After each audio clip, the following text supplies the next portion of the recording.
Hey guys, tonight we're stepping into the treacherous world of Tudor England, where one woman's ambition changed the course of history forever.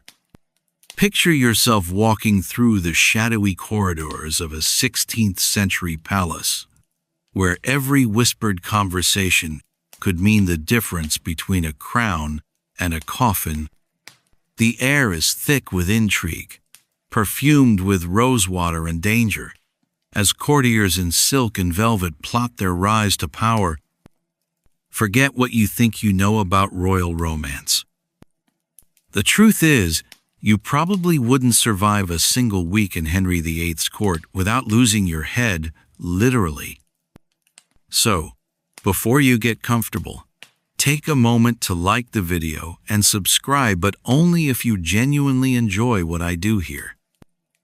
And let me know in the comments where you're tuning in from and what time it is for you. It's always fascinating to see who's joining us from around the world. Now, dim the lights, maybe turn on a fan for that soft background hum, and let's ease into tonight's journey together. When the darkness settles around you tonight and the world grows quiet, let me tell you about a woman whose power changed the entire history of England. This is the story of Anne Boleyn, a young woman with sparkling dark eyes and flowing hair, who made a king change his country's entire religion just to be with her. In the early years of the 16th century, when Europe was experiencing great upheavals, Anne Boleyn was born into a noble family in the English countryside. Her father, Thomas Boleyn, was a talented diplomat with great ambitions. He understood that in the world of royalty, his daughter's beauty and intelligence could open doors that money could never buy. When Anne was still a young girl, her father sent her to France to learn the most refined courtly manners in Europe. There, in the magnificent castles of French royalty, Anne learned how to walk, how to speak, how to dance, and most importantly, how to attract attention without seeming to try. She learned that true power didn't lie in pleasing everyone, but in making them want to please you. The years in France transformed Anne into a completely different woman from traditional English ladies. She was not only beautiful but also intelligent, witty, and possessed a mysterious charm that few could explain. When she returned to England in 1522, she had become a sensation at court. Anne had a completely fresh way of looking at the world. While other women tried to become gentle and obedient to attract men, Anne chose a different path. She displayed sharp intelligence, debated politics and religion, and most importantly, she never appeared too eager with anyone. This made her incredibly attractive to men who were used to being fawned over by women.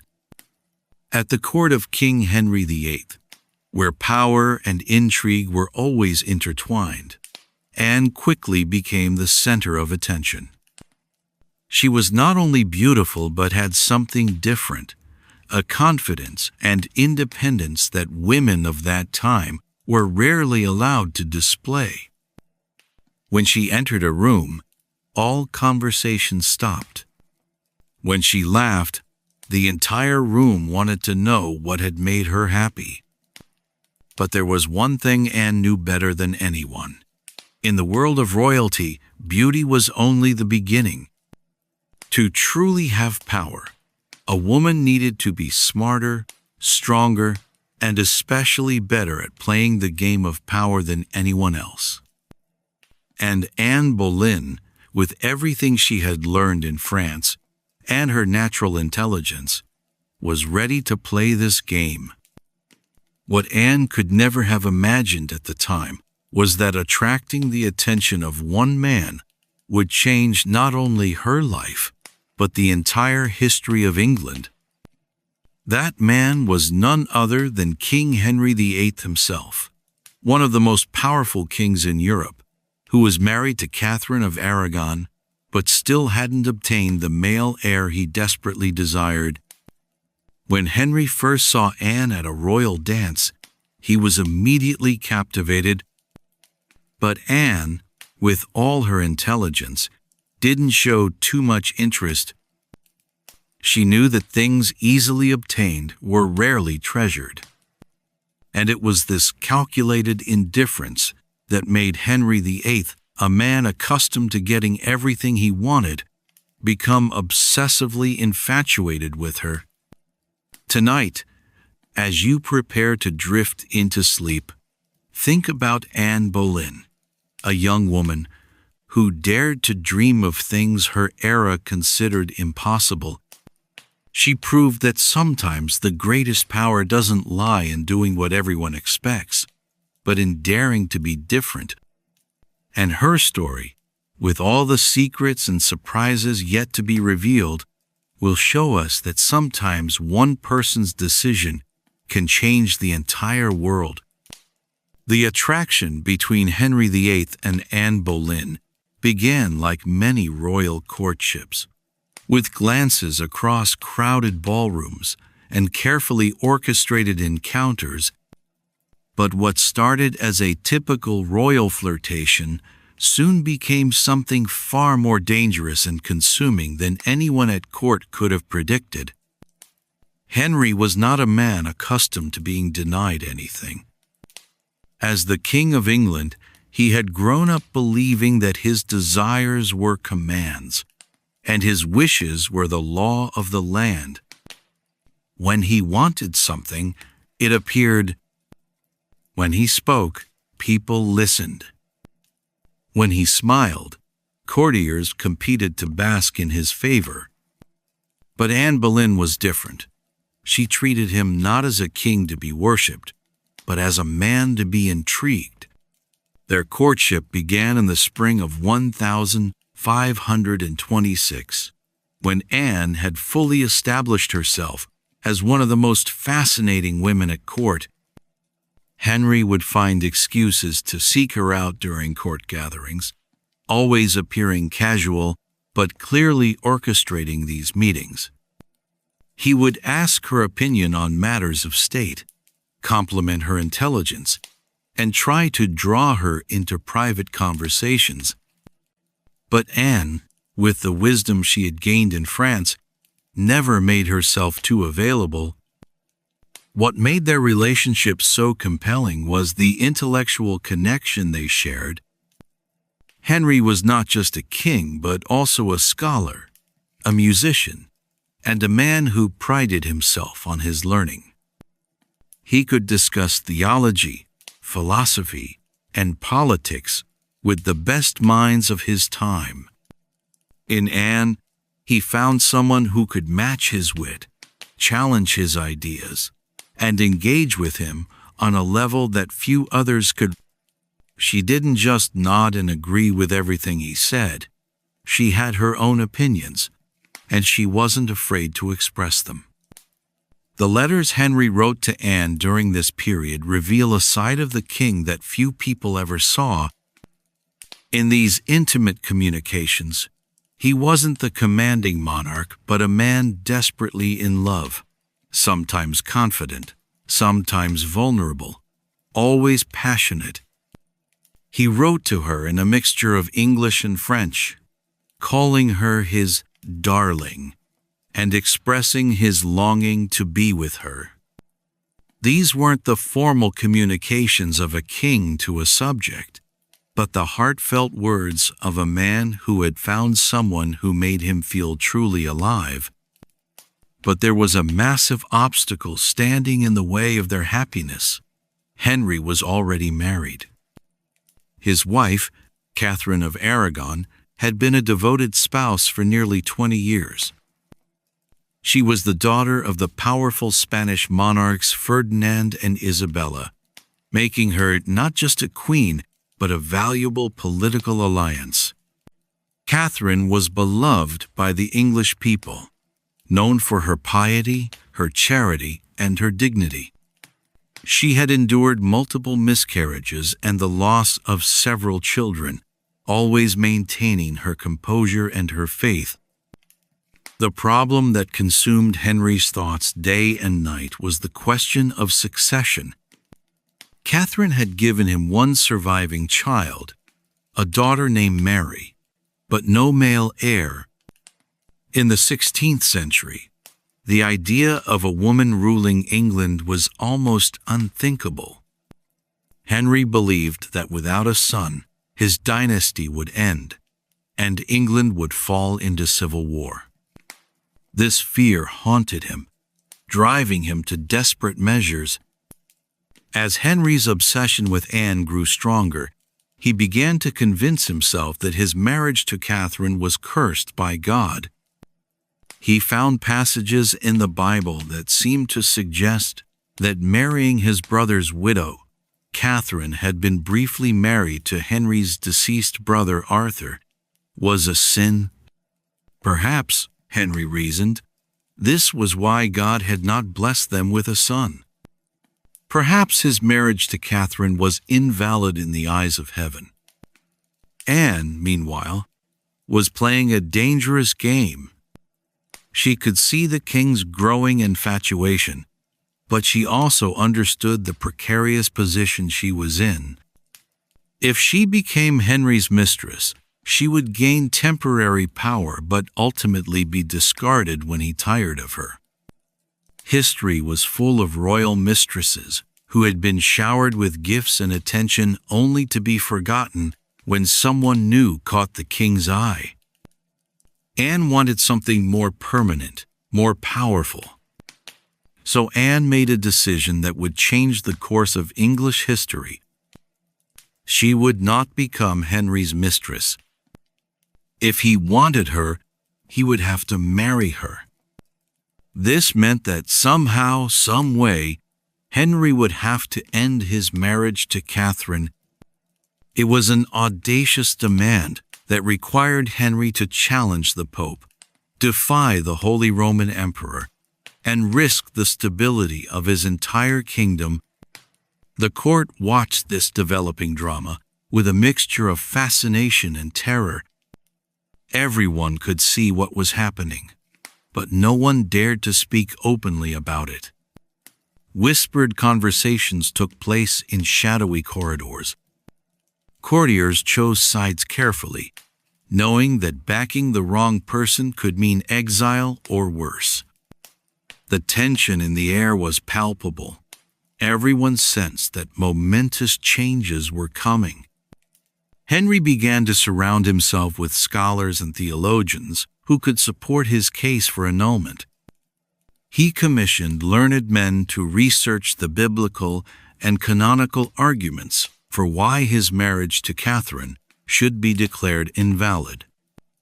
He sent ambassadors to Rome to petition the Pope. He was willing to move heaven and earth to make Anne his wife. As you settle deeper into your pillow tonight, imagine the electric atmosphere of Henry's court during those crucial months. Picture the secret glances between Henry and Anne, the careful words spoken in public that carried hidden meanings, the growing sense that the old order was about to be swept away. Anne Boleyn had set in motion forces that would reshape not just her own destiny, but the religious and political landscape of England forever. As the months passed and Henry's pursuit of Anne intensified, a shocking truth began to emerge that would shake the very foundations of the English court. What most people didn't know, what had been carefully hidden behind layers of royal protocol and family discretion, was that Henry VIII had already been intimately involved with Anne's older sister, Mary Boleyn. Mary Boleyn had been one of Henry's mistresses for several years before Anne returned from France. She was a gentle, compliant woman who had given the king what he wanted without making demands or causing complications. Their affair had been conducted with the quiet discretion that royal mistresses were expected to maintain. Mary had even borne Henry a son, though the king never officially acknowledged the child. In the world of royal courts, such arrangements were common and rarely caused scandal. But now Henry was pursuing Mary's younger sister with an intensity that bordered on obsession. According to the religious laws of the time, this created a serious problem. The Bible contained prohibitions against marrying someone who had been intimate with your sibling. If Henry had been intimate with Mary, then marrying Anne could be considered just as sinful as his current marriage to Catherine, which he was trying to have annulled on similar grounds. This revelation created a web of hypocrisy that threatened to undermine Henry's entire case for annulment. How could he argue that his marriage to Catherine was invalid because she had been married to his brother, while simultaneously pursuing a woman whose sister had been his mistress? The irony was not lost on those who knew the truth, though few dared to speak it aloud. Anne herself was acutely aware of this complication. She had grown up knowing about her sister's relationship with the king, and she understood the delicate position it put her in. But rather than seeing it as an obstacle, Anne viewed it as leverage. She knew secrets about the king's private life that could be dangerous if revealed. And she also knew that Henry's guilt over the situation with Mary made him even more determined to legitimize his relationship with Anne through marriage. The situation became even more complex when considering the Boleyn family's strategy. Thomas Boleyn, Anne and Mary's father, had essentially offered both his daughters to the king at different times. This wasn't unusual in noble families of the era. Daughters were often seen as valuable assets to be used for political and social advancement.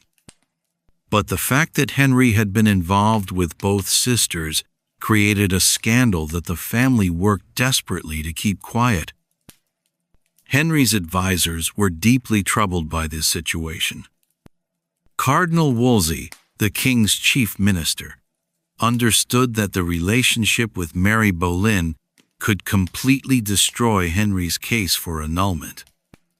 If the Pope learned that Henry was seeking to marry the sister of a former mistress, it would be nearly impossible to argue that the king was motivated by genuine religious concerns rather than simple lust.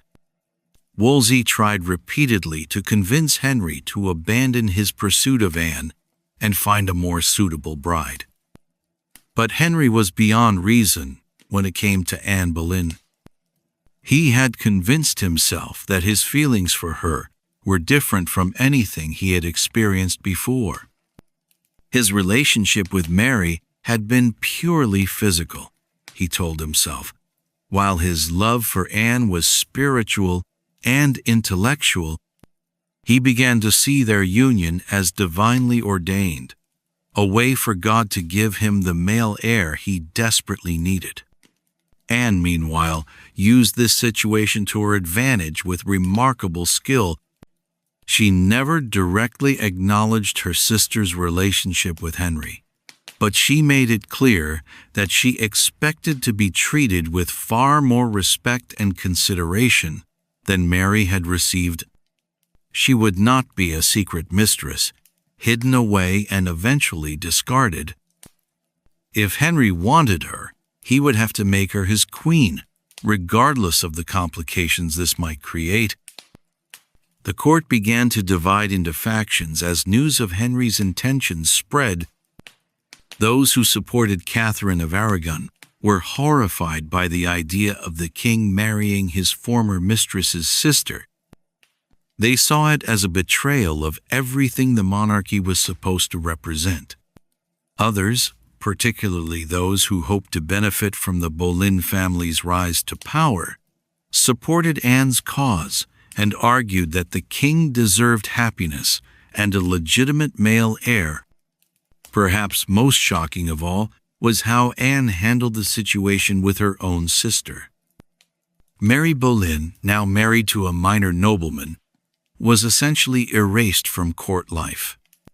Anne made it clear that Mary's presence would be an uncomfortable reminder of the king's past, and Mary was quietly sent away from court. The sister, who had once held the king's attention, was now an inconvenient truth to be hidden. This dark secret revealed something crucial about the nature of power in Tudor England. Personal relationships, family connections, and private scandals were all weapons that could be used in the endless game of court politics. Anne had learned to navigate these treacherous waters with a skill that impressed even her enemies. She understood that in a world where women had little official power, knowledge of secrets could be the most valuable currency of all. As you drift towards sleep tonight, consider the weight of secrets and the price of ambition. Anne Boleyn was building her future on a foundation that included her own sister's past, showing a ruthlessness that would serve her well in the battles to come. But secrets have a way of surfacing at the most dangerous moments, and the truth about Mary Boleyn would continue to haunt Anne's rise to power. Sometimes the most shocking revelations come not from our enemies, but from the hidden truths within our own families. By 1529, Anne Boleyn had achieved something that no other woman in English history had managed. She had convinced a king to break with Rome itself for the chance to marry her.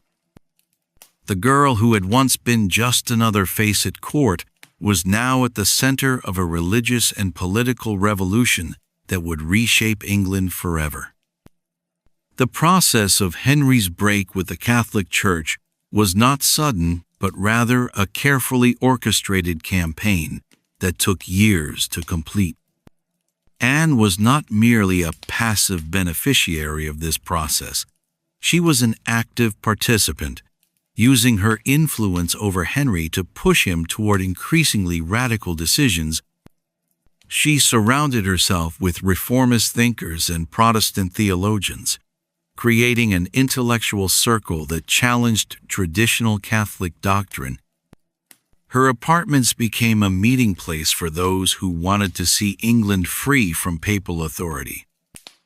What made Anne's rise to power so remarkable was how she managed to maintain her influence over Henry even as the stakes grew higher.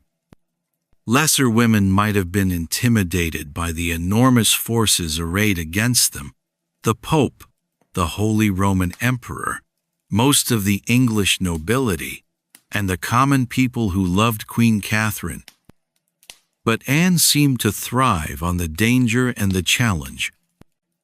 The more opposition she faced, the more determined she became. In 1532, Henry made Anne the Marquess of Pembroke, giving her a noble title in her own right.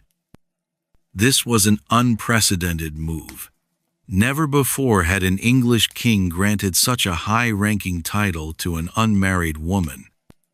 The ceremony was magnificent, with Anne dressed in crimson velvet and ermine, receiving the symbols of her new rank from Henry's own hands.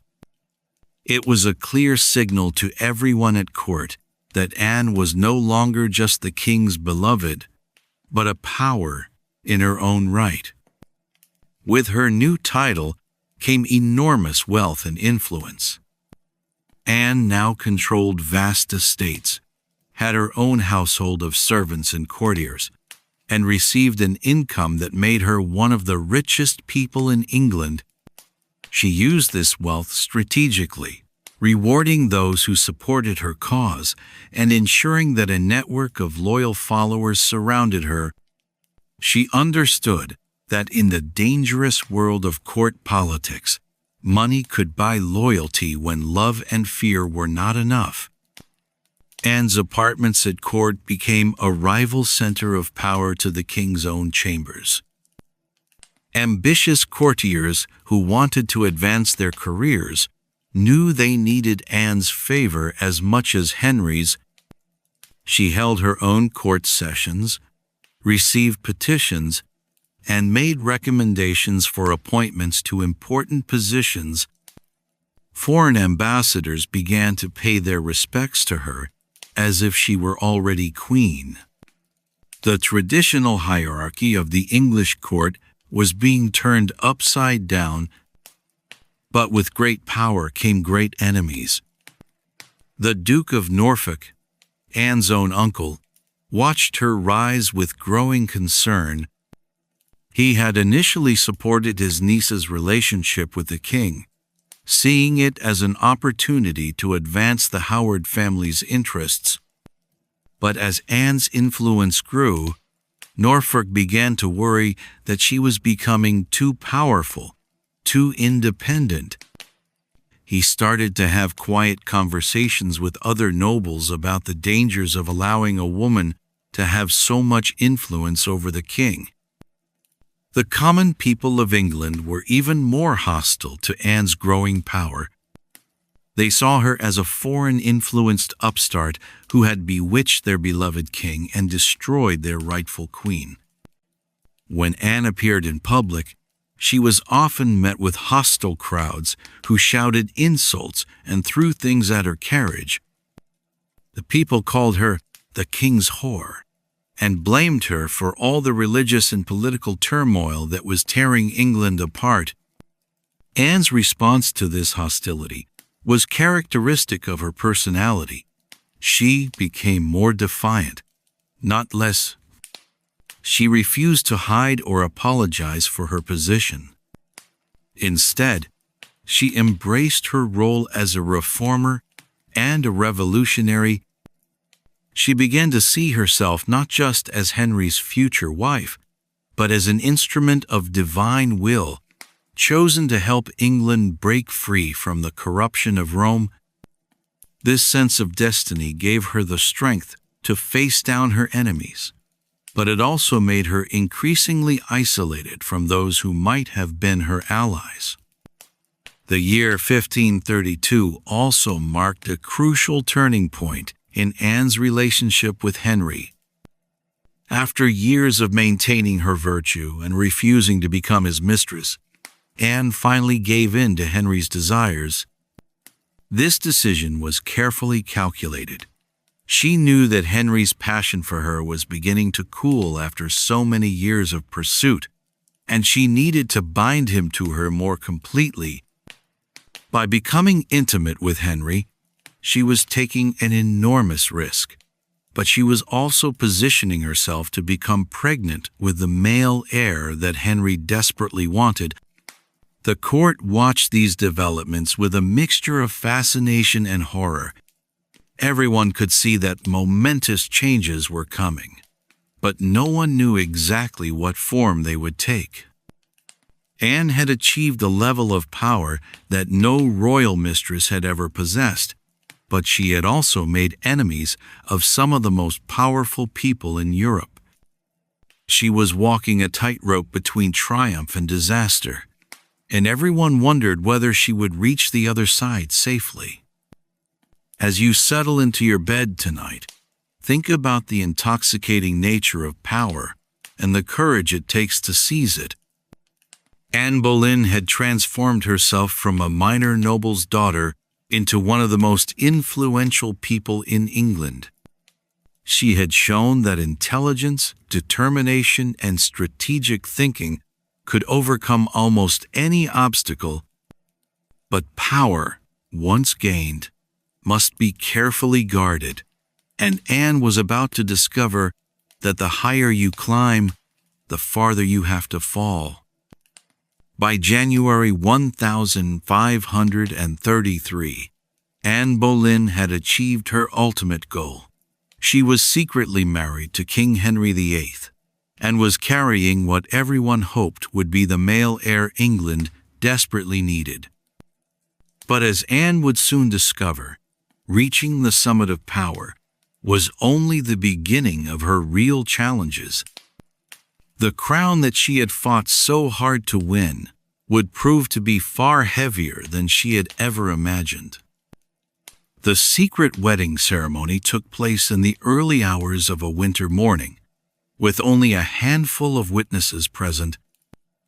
It was a far cry from the magnificent royal wedding that Anne might have dreamed of as a young girl. There were no crowds of cheering subjects, no foreign dignitaries, no elaborate feast. Instead, there was only the quiet exchange of vows in a small chapel, with the knowledge that this simple ceremony was changing the course of English history. Anne's pregnancy brought both hope and terror.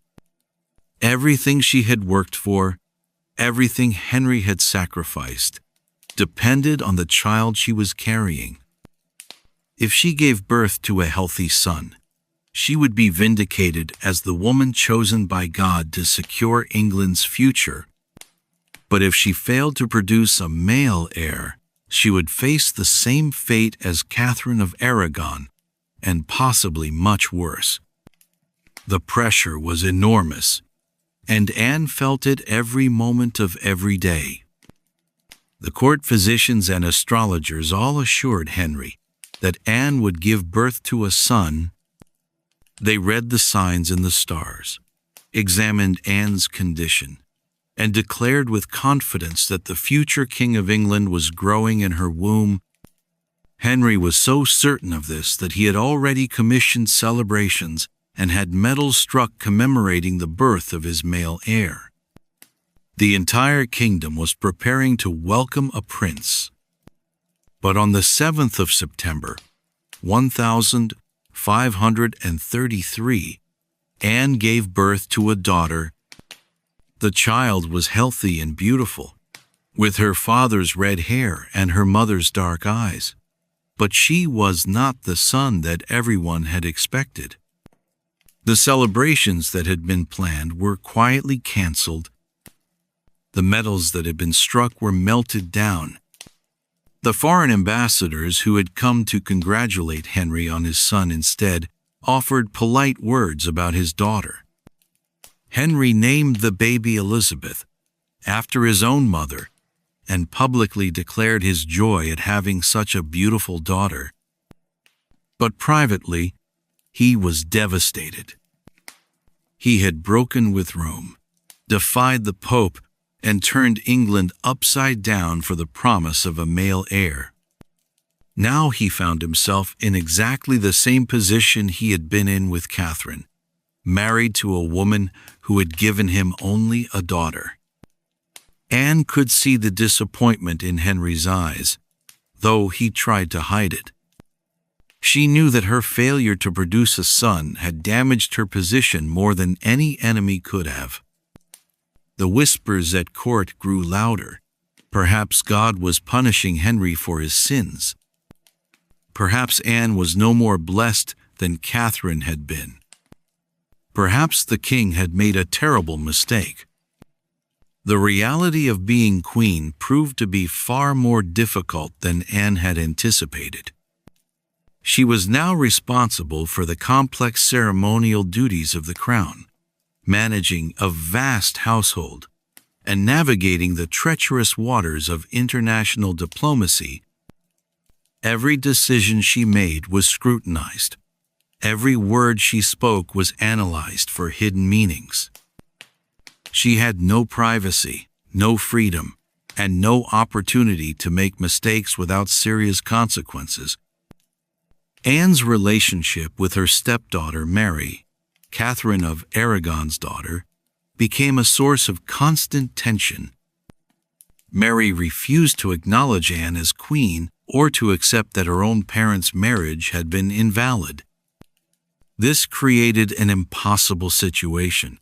Anne could not allow open defiance of her authority, but punishing Mary too harshly would make Anne appear cruel and vindictive.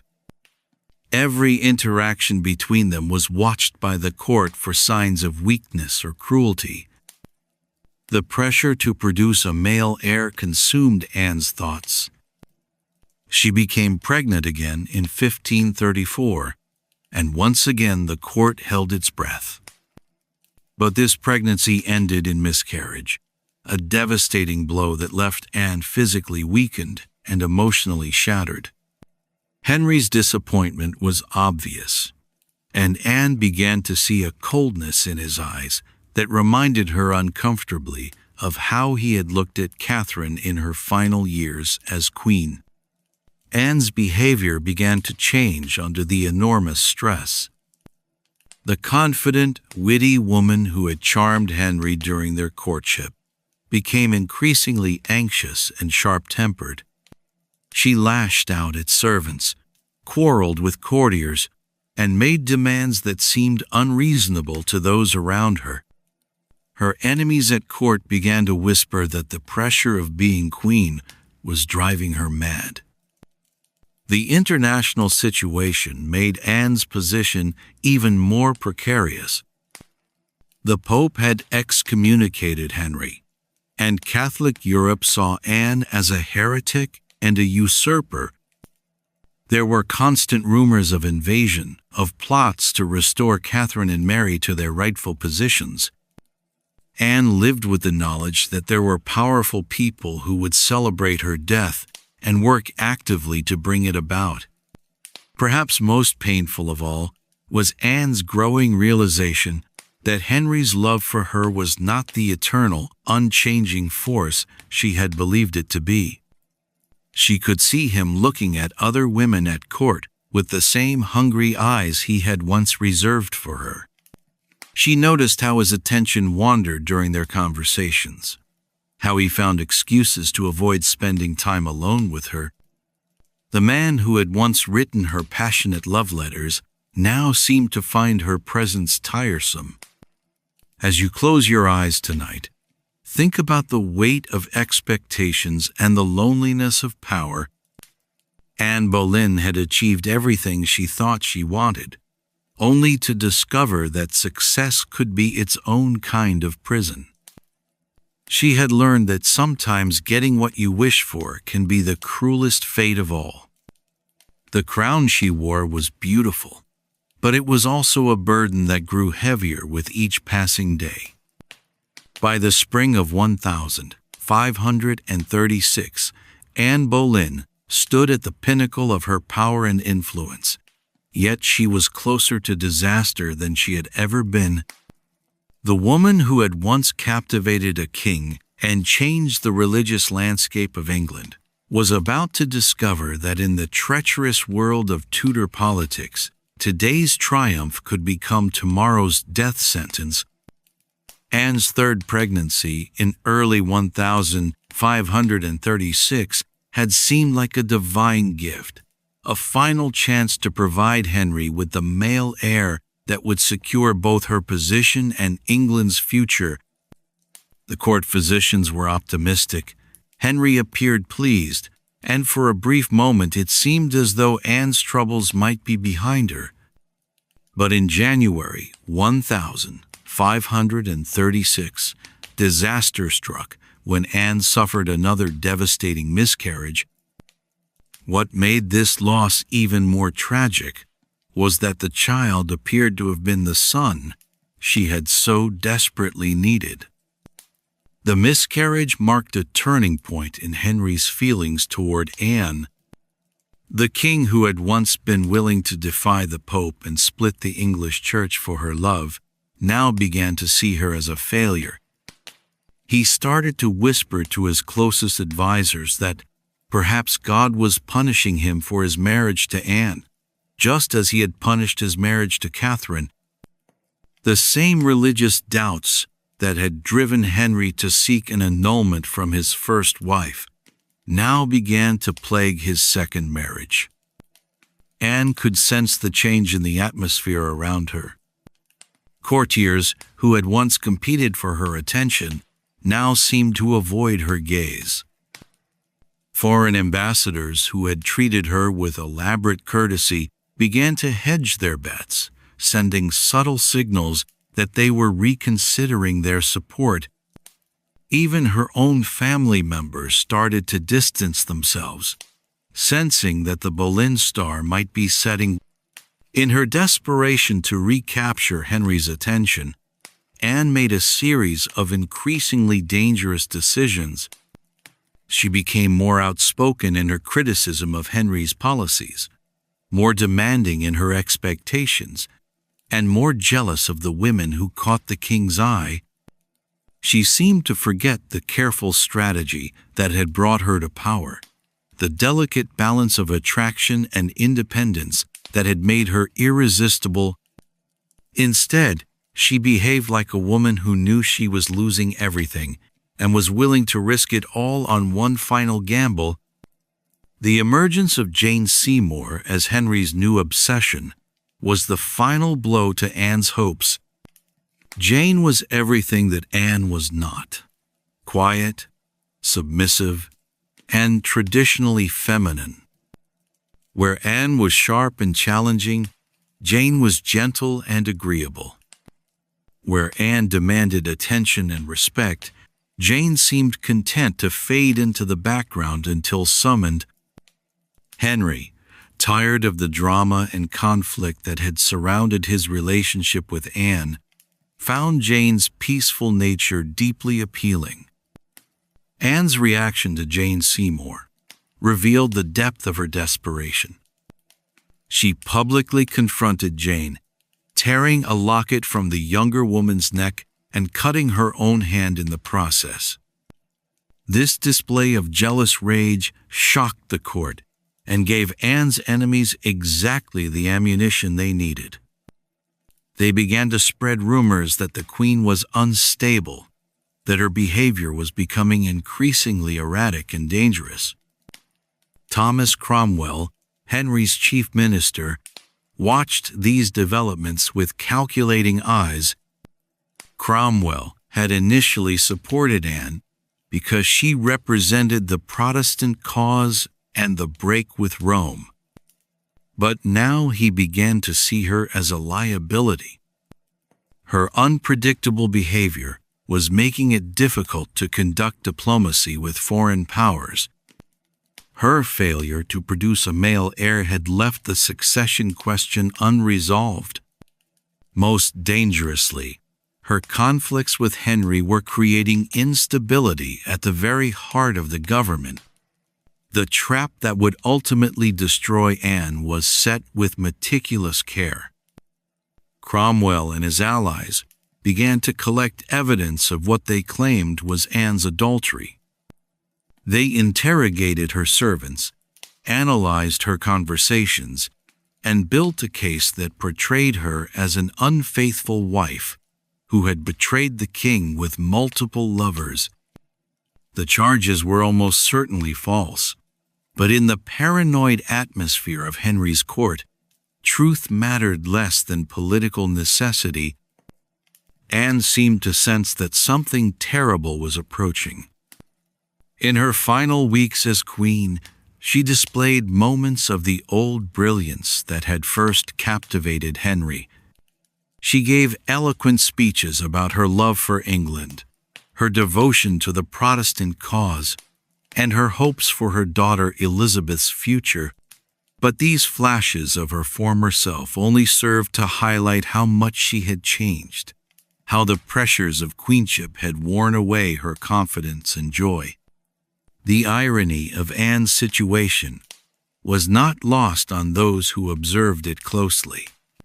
She had risen to power by convincing Henry that his marriage to Catherine was invalid, and now she faced the possibility that Henry would use similar arguments to rid himself of her. The precedent she had helped to establish, that a king could dissolve his marriage if it served his political needs, was about to be turned against her. As April 1536 drew to a close, Anne Boleyn stood on the edge of an abyss. The woman who had once seemed to hold all the cards in the game of power was about to discover that in Tudor England, even queens were expendable. Her story was approaching its climax, and the ending would be more dramatic and tragic than anyone could have imagined. Tonight, as you prepare for sleep, remember Anne Boleyn at this moment of supreme crisis. She had achieved everything she had dreamed of, only to find that success could be more dangerous than failure. Her tale reminds us that power is always temporary, that even the mightiest can fall, and that sometimes the very qualities that lift us up can ultimately bring us down. But her story is far from over, and the lessons it teaches about ambition, love, and the price of greatness will echo through the centuries. From the courts of Tudor England, our journey through history now takes us across the Atlantic Ocean to another moment of rebellion and defiance. In the bustling port city of Boston, another group of people was about to make a decision that would change the world forever. Like Anne Boleyn, they too would discover that challenging authority comes with both great rewards and terrible risks. As we leave behind the tragic fate of Anne Boleyn and the dangerous intrigues of Tudor England, our journey through history carries us across the vast Atlantic Ocean to a different kind of rebellion brewing in the New World. In the bustling colonial port of Boston, Massachusetts, in the year 1773, another group of defiant souls was preparing to challenge the most powerful empire on earth. Like Anne Boleyn before them, these colonists would discover that standing up to authority required courage, cunning, and a willingness to risk everything for their beliefs. The story of the Boston Tea Party begins not with a single dramatic moment, but with years of mounting frustration and resentment that had been building like steam in a kettle.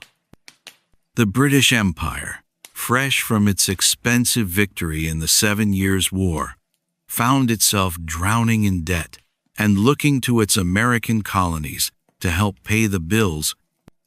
What seemed like a reasonable request to the ministers in London felt like tyranny to the colonists, who had grown accustomed to governing themselves.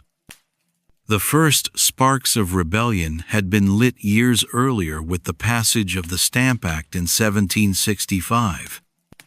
This law required colonists to purchase special stamps for newspapers, legal documents, and even playing cards. To the British, it was simply a way to raise revenue from the colonies that had benefited from British protection. To the Americans, it was taxation without representation, a fundamental violation of their rights as English subjects. The protests that followed were so intense that the British government was forced to repeal the act. But the damage to the relationship between Britain and America had already been done. What made the situation even more volatile was the way these taxes were being enforced. British customs officials, backed by naval ships and soldiers, began searching colonial merchants' warehouses and ships with increasing frequency. They seized goods they claimed were smuggled, imposed heavy fines, and treated respected colonial businessmen like common criminals. The colonists, who had grown wealthy through trade that often skirted British regulations, found their livelihoods under constant threat. The Tea Act of 1773 was the final straw that broke the camel's back. On the surface, this law actually lowered the price of tea for colonial consumers by allowing the British East India Company to sell directly to retailers, bypassing colonial merchants. But the colonists saw through this apparent generosity to the real threat beneath. The act would give the East India Company a monopoly on tea sales in America, driving colonial tea merchants out of business, and establishing a dangerous precedent for British control over colonial commerce. In Boston, the reaction to the Tea Act was swift and furious. The city's merchants, who had built their fortunes on trade, realized that if the British could destroy the tea trade, they could destroy any trade. The radical political groups that had formed during earlier protests, particularly the Sons of Liberty, saw the Tea Act as proof that Britain intended to reduce the colonies to economic slavery. Public meetings were held, pamphlets were distributed, and the anger that had been simmering for years began to boil over. Samuel Adams, the master organizer of Boston's resistance movement, understood that this moment required more than just protests and petitions. Adams was a man who had dedicated his life to the cause of colonial rights, often at great personal cost. He had lost his family's business due to his political activities, faced constant surveillance by British authorities, and lived with the knowledge that he was considered a traitor by the Crown. But Adams possessed something that made him incredibly dangerous to British rule: the ability to turn popular anger into organized action. The first test came in November 1773, when 3 ships loaded with East India Company tea arrived in Boston Harbor. The Dartmouth, the Eleanor, and the Beaver carried more than 300 chests of tea worth thousands of pounds. Under normal circumstances, the ships would have unloaded their cargo, paid the required duties, and the tea would have been sold in Boston shops. But these were not normal circumstances. Adams and his allies had already made it clear that the tea would not be allowed to land. They organized round-the-clock watches to ensure that no one attempted to unload the ships under cover of darkness. They held public meetings that drew thousands of colonists from Boston and the surrounding towns. They sent messages to the ship captains and the colonial governor demanding that the ships leave Boston Harbor without unloading their cargo. But there was a problem that made the situation increasingly desperate. Under British law, the ships had 20 days to unload their cargo and pay the required duties. If they failed to do so, the customs officials would seize the tea and sell it themselves. This would accomplish exactly what the colonists were trying to prevent. The tea would enter the colonial market, the precedent would be set, and British control over colonial commerce would be established. As the 16th of December, 1773 approached, the final day before the customs deadline, the tension in Boston reached a breaking point. The colonial governor had refused to grant the ships permission to leave without paying duties. The ship captains claimed they could not leave without the governor's permission. The customs officials prepared to seize the tea the following morning. It seemed as though all legal options had been exhausted. Tonight, as you settle into your comfortable bed, imagine the anxiety and determination that filled the hearts of Boston's colonists on that December evening. They faced a choice that would define not just their own futures, but the future of an entire continent. They could submit to British authority and watch their economic independence disappear, or they could take a stand that would make them criminals in the eyes of the law, but heroes in the eyes of history. The decision they were about to make would echo through the centuries, inspiring future generations to stand up against injustice, wherever they found it. The reality of life under British rule in colonial Boston was far harsher than many people today realize. For the average colonist in 1773, the mounting taxes and restrictions weren't just political abstractions. They were daily struggles that affected every aspect of their lives. A Boston merchant might wake up to find British customs officials searching his warehouse. A craftsman could discover that new regulations had made his trade illegal overnight. And families found that basic necessities were becoming increasingly expensive due to British duties and monopolies. Consider the life of a typical Boston family in the months leading up to the Tea Party. The father might be a shopkeeper who had built his business over decades, carefully cultivating relationships with suppliers and customers. Under the new British policies, he faced the constant threat that his established trade networks would be destroyed by regulations designed to benefit British companies. Every shipment that arrived in Boston Harbor was subject to searches, seizures, and arbitrary fines that could bankrupt a small business overnight. The mother of this family faced her own challenges as she tried to manage a household under increasingly difficult circumstances. The cost of imported goods, everything from sugar and molasses to fabric and tools, had risen dramatically due to British taxes.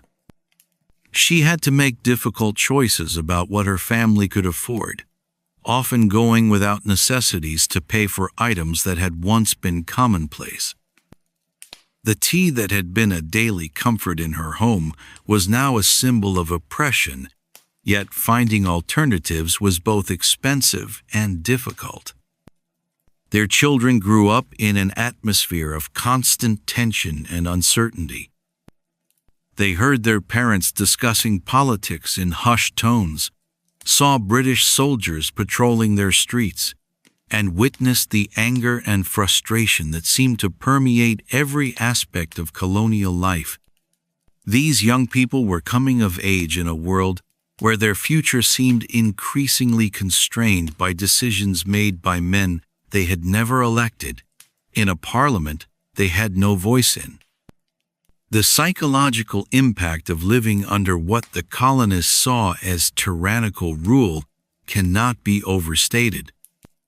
Every interaction with British officials was a reminder of their powerlessness. When a customs officer searched a colonial merchant's goods, he wasn't just looking for contraband. He was demonstrating that the colonist's property, his livelihood, and his dignity existed only at the pleasure of the British Crown. This constant humiliation bred a resentment that went far deeper than mere economic concerns. The presence of British troops in Boston made the situation even more volatile. These soldiers, far from home and often poorly paid, were not welcomed as protectors but seen as an occupying army. They competed with colonists for jobs, frequented the same taverns, and sometimes clashed with local residents over everything from unpaid debts to romantic rivalries. The Boston Massacre of 1770, in which British soldiers killed 5 colonists during a street confrontation, had left deep scars in the community's memory. What made the colonists' situation particularly frustrating was their sense that they were being treated as second-class subjects of the British Empire.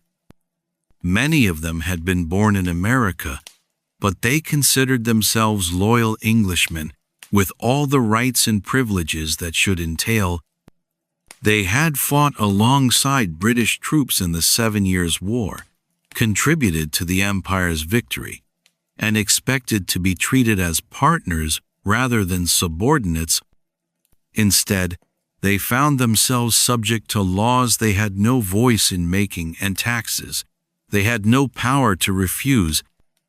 The economic reality was that the British policies were systematically transferring wealth from the colonies to the mother country. Colonial merchants who had grown prosperous through trade found their profits being siphoned off by British duties, regulations, and monopolies.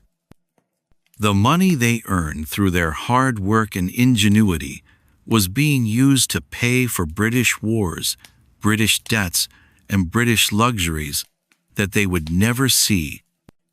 This economic exploitation created a sense of injustice that transcended class lines and united colonists across social boundaries. Perhaps most galling of all was the British attitude toward colonial complaints. When the colonists petitioned for relief from oppressive taxes, they were told they should be grateful for British protection. When they protested against regulations that destroyed their businesses, they were accused of disloyalty and ingratitude. When they demanded representation in Parliament, they were told that they were virtually represented by members who had never set foot in America and knew nothing of colonial conditions. The Tea Act represented the culmination of all these frustrations because it demonstrated so clearly how British policy was designed to benefit British interests at colonial expense.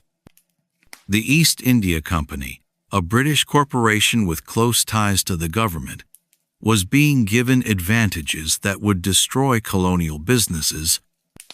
The colonists were expected to accept this quietly, to watch their livelihoods disappear for the greater good of the British Empire. It was a perfect example of how the colonists' interests were always subordinated to those of the mother country. By December 1773, the pressure had become unbearable. Families were struggling to make ends meet under the burden of British taxes. Businesses were failing due to British regulations.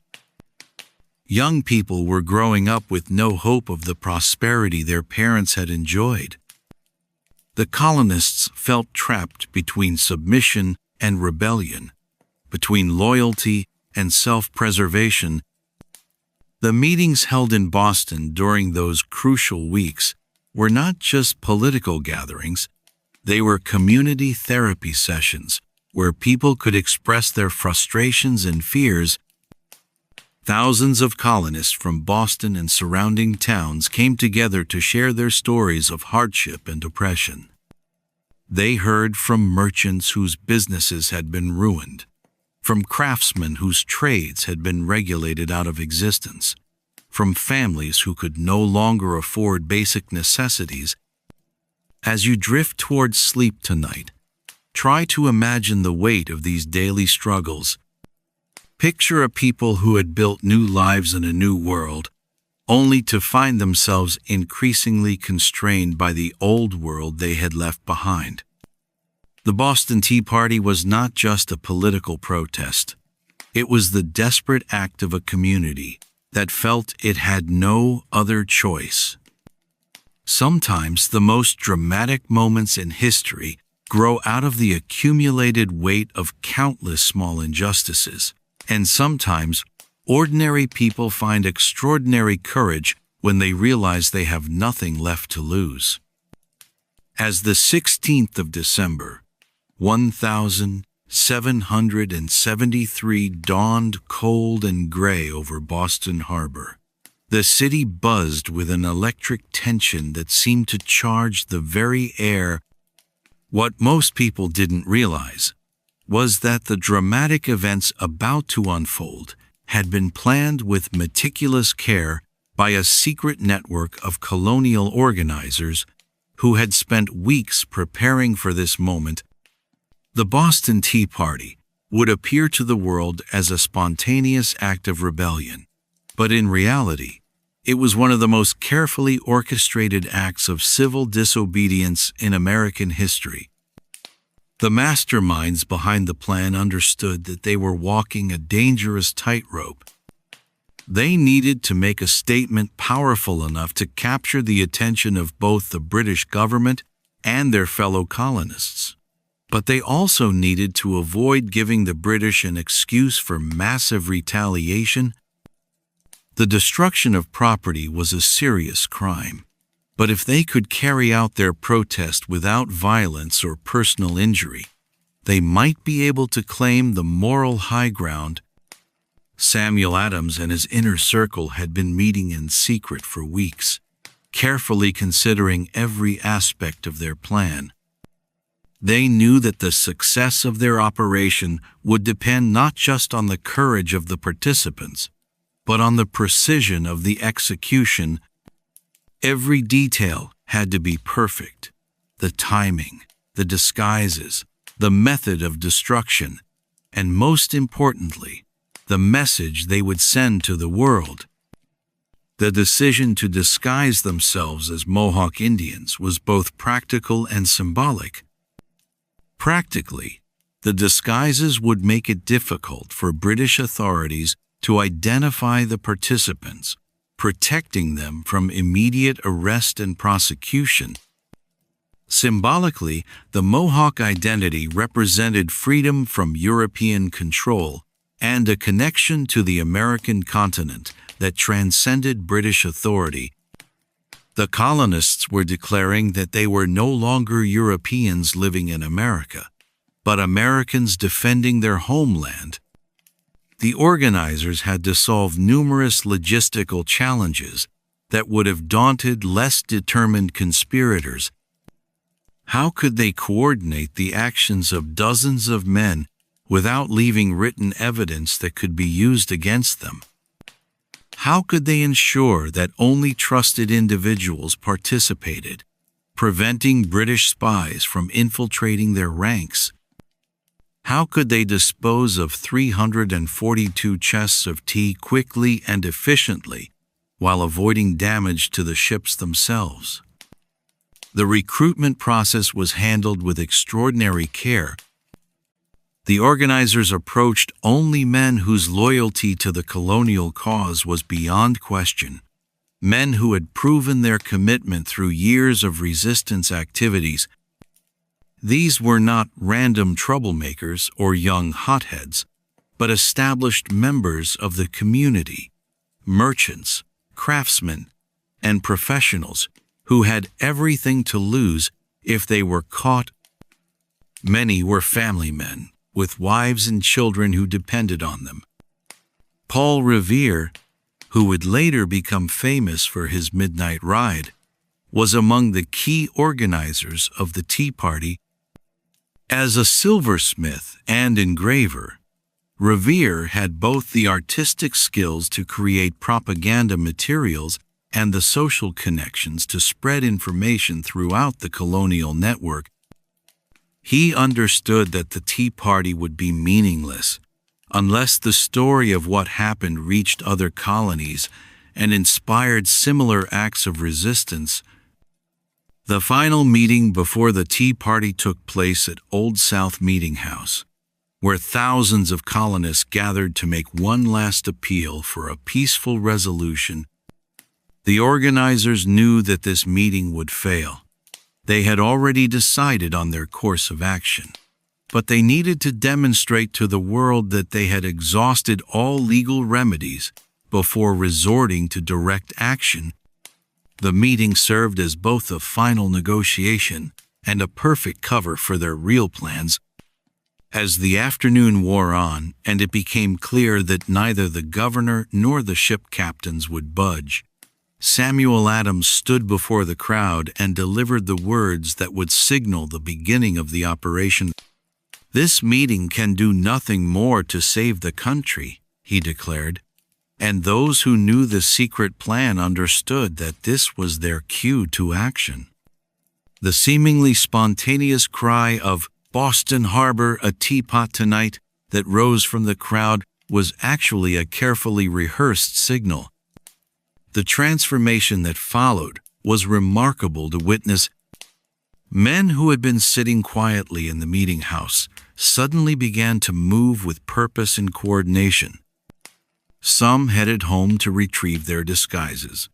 Others made their way to predetermined gathering points. And still others began spreading word to participants who hadn't attended the meeting.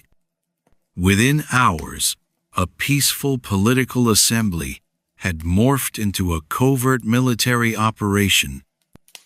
The disguises themselves were works of art that revealed the careful planning behind the operation. The participants didn't simply throw on random costumes. They had studied Mohawk dress and customs to make their disguises as authentic as possible. They painted their faces with soot and red ochre, wore feathers and blankets, and even practiced Mohawk war cries. Some of the disguises were so convincing that participants had difficulty recognizing their own friends and neighbors. The organizers had also planned for contingencies that less experienced conspirators might have overlooked. They stationed lookouts to watch for British patrols and had escape routes planned in case the operation went wrong. They had arranged for boats to be available if participants needed to flee across the harbor. They had even prepared alibis and cover stories for key organizers who might be questioned by authorities. Perhaps most importantly, the organizers had established strict rules of conduct for the operation. There was to be no violence against persons, no theft of anything other than tea, and no damage to the ships beyond what was necessary to complete their mission. They even planned to replace a padlock that was accidentally broken during the operation. These rules were not just moral guidelines. They were strategic decisions designed to maintain public support and avoid giving the British justification for harsh retaliation. As evening approached on the 16th of December, the final pieces of the plan fell into place. The participants began to gather at predetermined locations, checking their disguises and reviewing their assignments. The ship sat quietly in the harbor, their crews unaware of the drama about to unfold. The British officials who might have stopped the operation were either unaware of what was planned or powerless to prevent it. Tonight, as you prepare for sleep, marvel at the courage and ingenuity of these colonial conspirators. They were about to commit an act that would make them criminals in the eyes of the law, but heroes in the eyes of history. Their careful planning and meticulous execution would transform a local protest into a symbol of resistance that would inspire people around the world for centuries to come. Sometimes the most powerful acts of rebellion are not spontaneous explosions of anger, but carefully crafted statements of principle that change the course of human events. As darkness fell over Boston Harbor on the evening of the 16th of December, 1773, a shocking truth was about to be revealed that would forever change how we understand one of America's most famous acts of rebellion.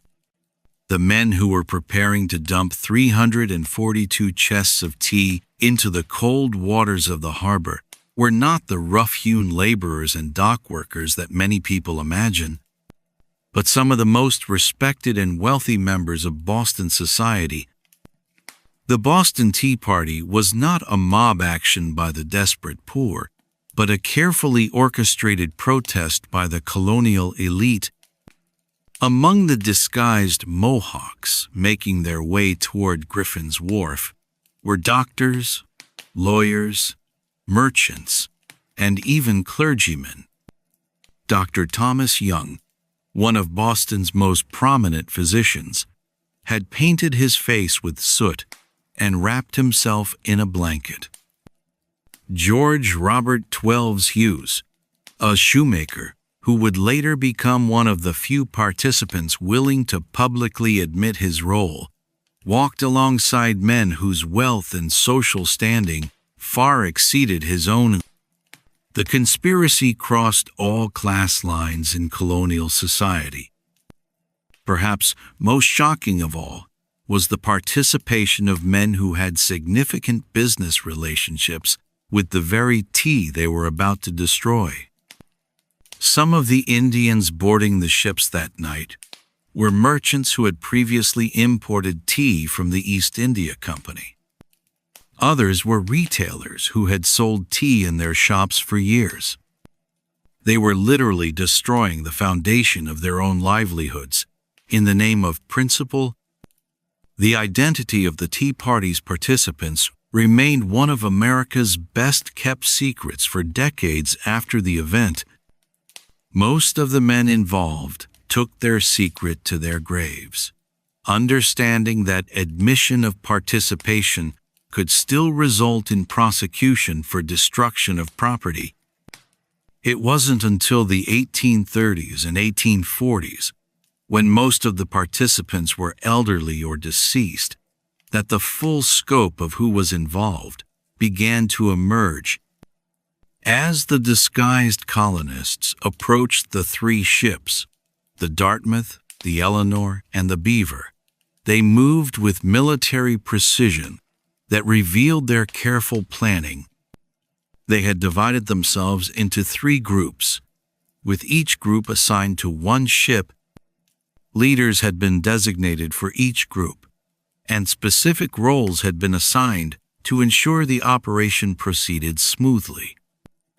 This was not a chaotic mob, but a disciplined force carrying out a predetermined mission. The ship captains and crews, faced with dozens of Indians boarding their vessels, made no attempt to resist. Some historians believe that the captains had been secretly informed of what was going to happen and had decided that discretion was the better part of valor. Others suggest that the overwhelming number of participants and their obvious organization convinced the sailors that resistance would be futile. Whatever the reason, the ship's crews stood aside and watched as their cargo was systematically destroyed. The actual process of destroying the tea was carried out with remarkable efficiency and discipline. The participants used hatchets and tomahawks to break open the wooden chests, then dumped the contents into the harbor. They worked in teams, with some men breaking open chests, while others carried them to the ship's rail. The entire operation took less than 3 hours, during which time not a single person was injured and no property other than tea was damaged. One of the most remarkable aspects of the Tea Party was the silence maintained by the participants. They communicated through hand signals and whispered commands, maintaining their Mohawk disguises even in the heat of action. When they did speak, it was often in grunts and war cries that they believed sounded authentically Native American. This commitment to their roles demonstrated both their dedication to the cause and their understanding of the theatrical nature of their protest. The quantity of tea destroyed that night was staggering. The 342 chests contained more than 45 tons of tea, worth approximately 10,000 pounds, equivalent to more than $1 million in today's currency. As the tea hit the water, it created a slick that stretched for miles, and the harbor reportedly smelled of tea for weeks afterward. Some participants later recalled that the tea was piled so high in some areas that it formed small islands that had to be broken up with oars. The discipline maintained by the participants extended to their treatment of the ships themselves. They were careful not to damage the vessels, even going so far as to sweep the decks clean after dumping the tea. When they accidentally broke a padlock, they replaced it the next day. When someone attempted to steal tea for personal use, he was roughly handled by his fellow Indians and forced to return it. These actions were designed to show that this was a political protest, not common theft or vandalism. As the operation neared completion, the participants faced the challenge of dispersing without being identified. They had planned their escape routes carefully, with different groups leaving by different paths to avoid creating a large, conspicuous crowd. Some participants went directly home, while others gathered at predetermined locations to remove their disguises and establish alibis. The transformation from Mohawk warriors back to respectable Boston citizens was as carefully orchestrated as the Tea Party itself. The immediate aftermath of the Tea Party revealed another shocking truth about colonial society. Despite the fact that hundreds of people must have known or suspected the identities of the participants, not a single person came forward to inform the British authorities. This wall of silence extended across all levels of society, from the wealthy merchants who had organized the event to the dock workers who had witnessed it. The entire community had become complicit in the conspiracy. Even more remarkable was the reaction of those who had not participated directly. Rather than condemning the destruction of property, most Bostonians celebrated the Tea Party as a heroic act of resistance. Churches held special services to give thanks for the successful operation. Taverns offered free drinks to anyone who claimed to have been involved. The Tea Party had transformed from a criminal act into a community celebration. The British authorities were stunned by both the audacity of the act and the solidarity it revealed among the colonists. They offered substantial rewards for information leading to the arrest of participants, but no one came forward.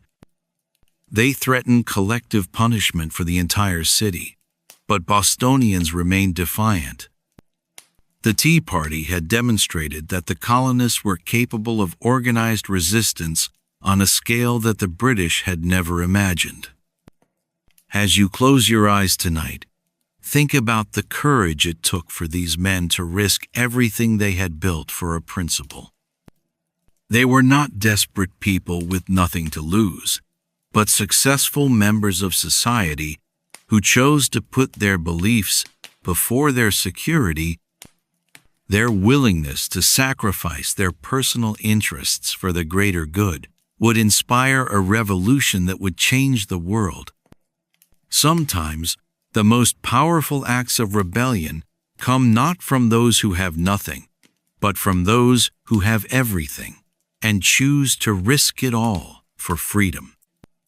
The morning after the Boston Tea Party dawned with an eerie calm that belied the magnitude of what had just occurred.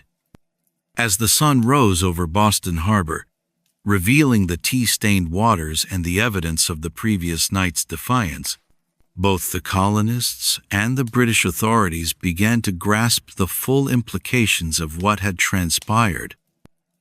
What had started as a local protest over tea taxes was about to trigger a chain reaction that would reshape the relationship between Britain and America forever.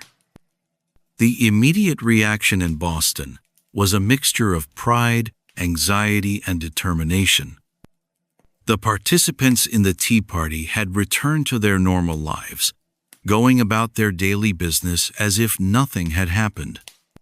Shopkeepers opened their stores, craftsmen returned to their workshops, and merchants conducted their affairs with the same calm professionalism they had always displayed. But beneath this veneer of normalcy, everyone understood that they had crossed a line from which there could be no return. News of the Tea Party spread through the colonies with remarkable speed, carried by riders, ships, and the informal networks that connected colonial communities. In an age before telegraphs or telephones, information typically traveled slowly, but the story of Boston's defiance seemed to fly from town to town. Within weeks, colonists from Georgia to New Hampshire had heard detailed accounts of how their fellow Americans had stood up to British tyranny. the reaction in other colonial cities was overwhelmingly positive and often imitative. In New York, colonists forced tea ships to return to Britain without unloading their cargo. In Philadelphia, similar pressure tactics convinced tea consignees to resign their positions rather than face the wrath of their fellow citizens. In Charleston, South Carolina, tea was unloaded, but then locked away in damp cellars where it rotted rather than being sold. The Boston Tea Party had provided a model for resistance that colonies throughout America were eager to follow, but it was the British reaction that would prove most consequential for the future of the American colonies. When news of the Tea Party reached London in January 1774, it created a firestorm of outrage that united British politicians across party lines. Even those who had previously sympathized with colonial complaints found it impossible to defend the destruction of private property. The Tea Party was seen not just as an attack on British commerce, but as a direct challenge to British authority that could not be tolerated. King George III himself was reportedly furious when he learned of the events in Boston Harbor. The monarch, who had previously shown some flexibility in dealing with colonial complaints, now declared that the Americans must be taught a lesson they would never forget. The destruction of the tea was, in his view, an act of rebellion that threatened the very foundation of the British Empire. If the colonists could defy British law with impunity in Boston, what would prevent similar acts of defiance throughout the empire? The British response came in the form of what the colonists would call the Intolerable Acts, a series of punitive laws designed to isolate and punish Massachusetts, while deterring other colonies from similar acts of rebellion. The Boston Port Act closed Boston Harbor to all commercial traffic until the destroyed tea was paid for. The Massachusetts Government Act revoked the colony's charter and placed it under direct British control. The Administration of Justice Act allowed British officials accused of crimes to be tried in England rather than in colonial courts. Perhaps most ominous of all was the Quartering Act, which required colonists to house and feed British soldiers in their own homes. This law struck at the very heart of colonial concepts of privacy and property rights.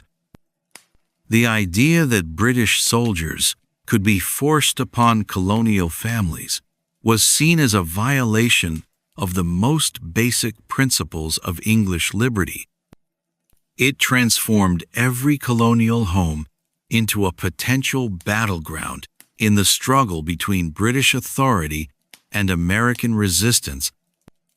The British believed that these harsh measures would isolate Massachusetts and convince other colonies to distance themselves from Boston's radicalism. Instead, the Intolerable Acts had exactly the opposite effect. Colonists throughout America saw the punishment of Massachusetts as a preview of what awaited them if they continued to resist British policies. Rather than abandoning Boston, the other colonies rallied to its support with an outpouring of sympathy and material aid that surprised even the most optimistic colonial leaders. The economic impact of the Boston Port Act was immediate and devastating. Boston, which had been one of the busiest ports in North America, was suddenly cut off from the trade that was its lifeblood. Ships that had regularly called at Boston were forced to go to other ports, taking their business and the jobs they created with them. Thousands of workers, sailors, dock workers, craftsmen, and merchants found themselves unemployed almost overnight. But rather than breaking the spirit of resistance, the economic hardship seemed to strengthen colonial resolve. Other colonies organized relief efforts to help Boston survive the blockade. Wagon trains loaded with food and supplies began arriving from as far away as South Carolina.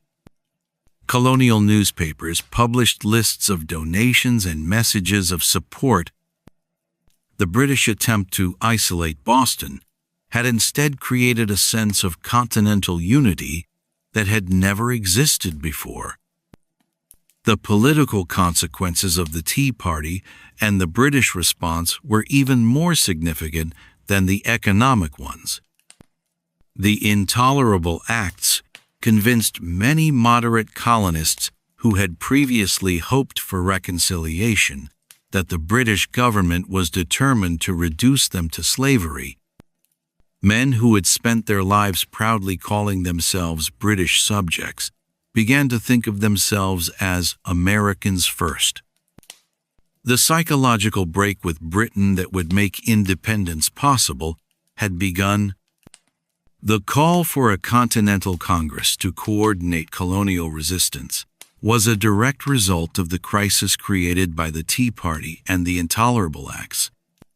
For the first time in their history, the American colonies would send representatives to a single assembly to discuss their common grievances and plan their collective response. This Congress, which met in Philadelphia in September 1774, would mark the beginning of American unity and the first step toward independence.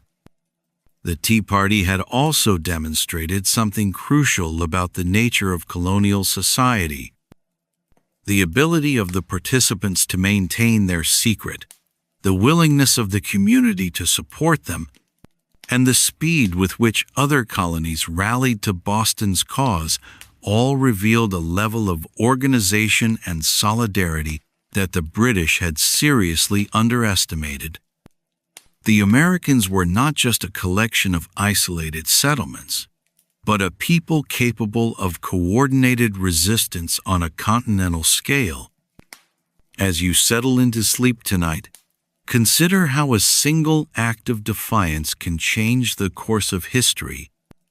The men who dumped tea into Boston Harbor could never have imagined that their protest would lead to a war for independence and the birth of a new nation. They were simply trying to defend their rights as they understood them, but their courage and determination set in motion forces that would transform the world. Sometimes the most important moments in history begin with ordinary people deciding that they have had enough and that the time has come to take a stand. The legacy of the Boston Tea Party extends far beyond that cold December night in 1773, rippling through centuries of human history to influence movements for freedom and justice around the world. What began as a protest against British tax policy became a template for civil disobedience that would inspire everyone from Indian independence leaders to civil rights activists to modern protesters fighting for democracy. The principles established by those disguised colonists, that unjust laws need not be obeyed, that organized resistance can challenge even the mightiest powers, and that ordinary people can change the course of history, continue to resonate today. The immediate legacy of the Tea Party was the American Revolution itself. The escalating conflict between Britain and the colonies that followed the Intolerable Acts led directly to the battles of Lexington and Concord in April 1775. Many of the same men who had dumped tea into Boston Harbor found themselves shouldering muskets and facing British soldiers on the battlefield.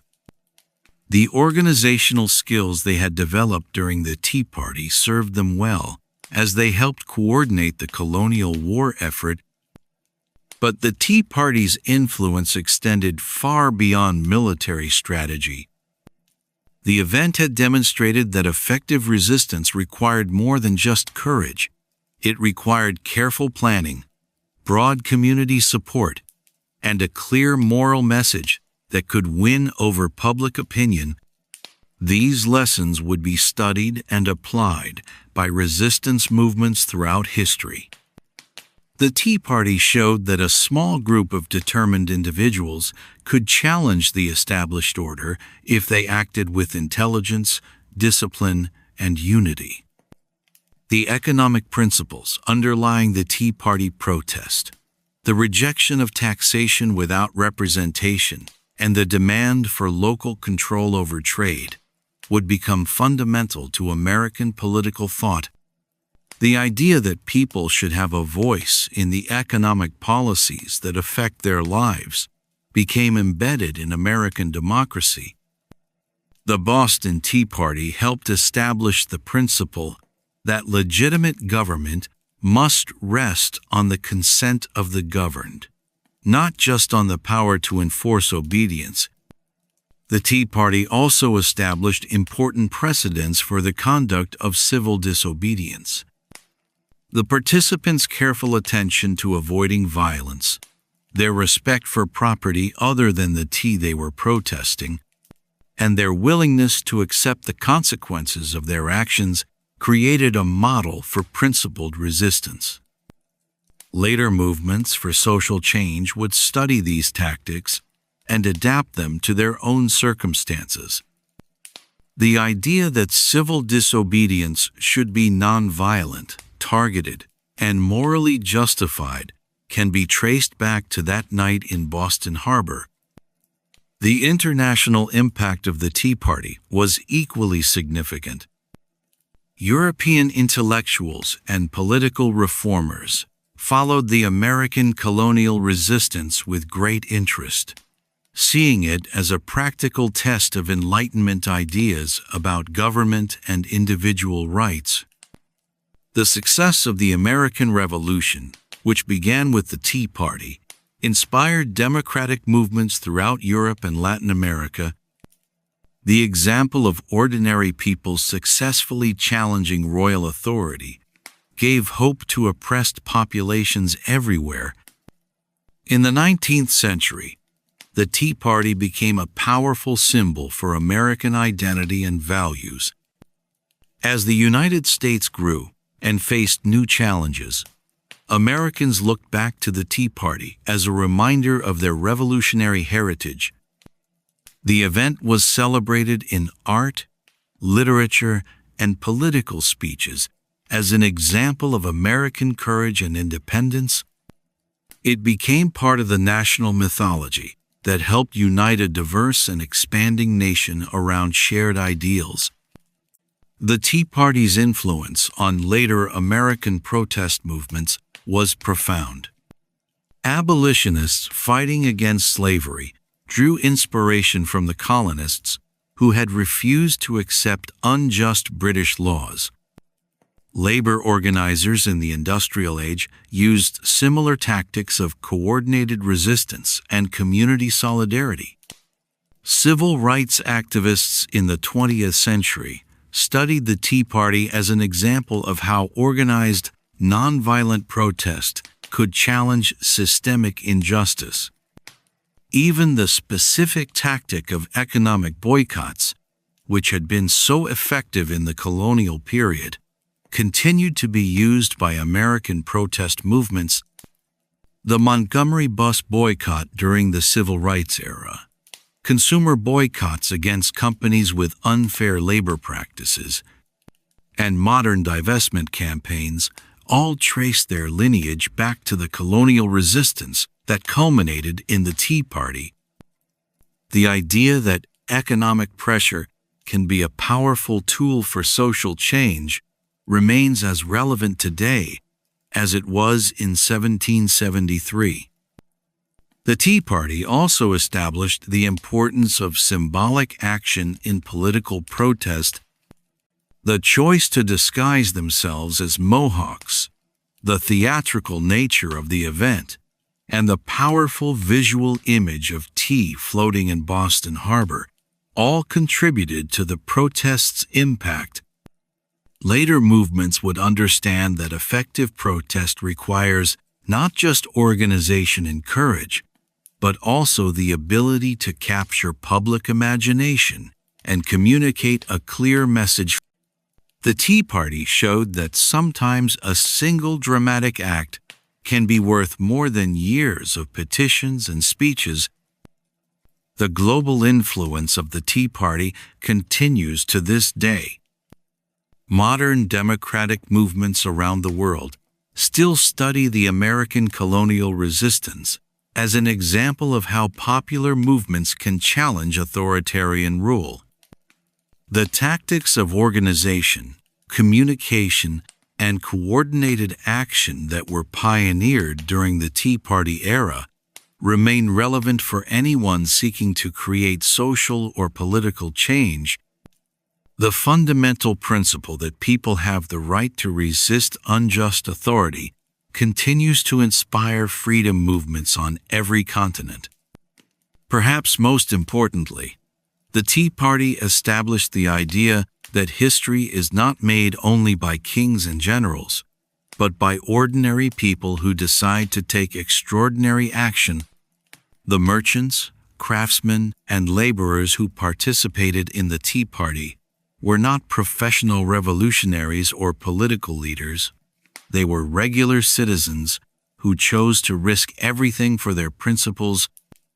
Their example reminds us that each generation has the power and responsibility to shape its own destiny. As we leave the bustling colonial world of Boston and its tea-stained harbor, our journey through history now carries us far back in time and across vast oceans to a place that challenges everything we thought we knew about ancient civilizations. In the arid valleys of Peru, archaeologists have uncovered evidence of a society so advanced and so peaceful that it forces us to reconsider our assumptions about human nature and the development of civilization itself. Tonight, as you drift towards sleep, carry with you the spirit of those Boston rebels who dared to challenge an empire. Their courage echoes through the centuries, reminding us that the power to change the world lies not in the hands of the mighty, but in the hearts of those who refuse to accept injustice. From their act of defiance grew a nation founded on the radical idea that all people deserve to be free. As we journey from the rebellious spirit of colonial Boston across vast oceans and through millennia of time, we arrive at one of archaeology's most stunning discoveries. A civilization so ancient and so advanced that it challenges everything we thought we knew about the development of human society. Deep in the arid valleys of Peru, where the Andes Mountains meet the Pacific coast, lies the archaeological site of Caral, home to what may be the oldest city in the Americas, and one of the most remarkable civilizations in human history. When archaeologist Ruth Shady first began excavating at Caral in the 1990s, she had no idea that she was about to uncover evidence of a sophisticated urban civilization that flourished over 4,600 years ago.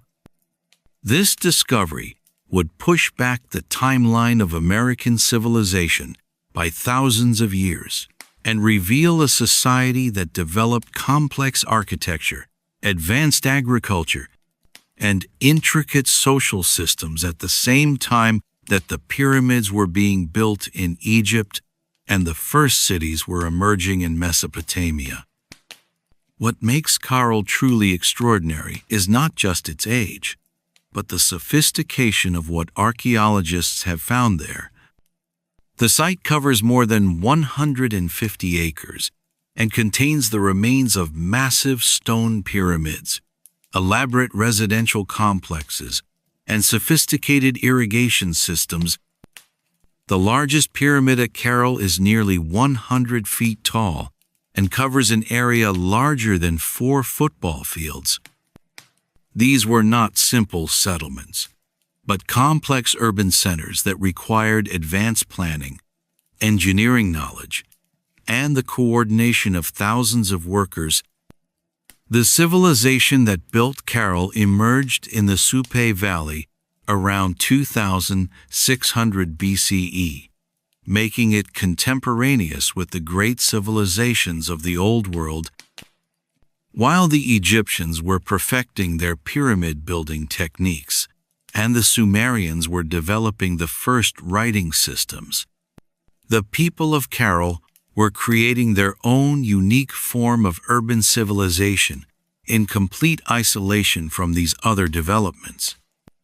This parallel evolution of complex society on opposite sides of the world demonstrates the remarkable capacity of human beings to develop sophisticated cultures independently.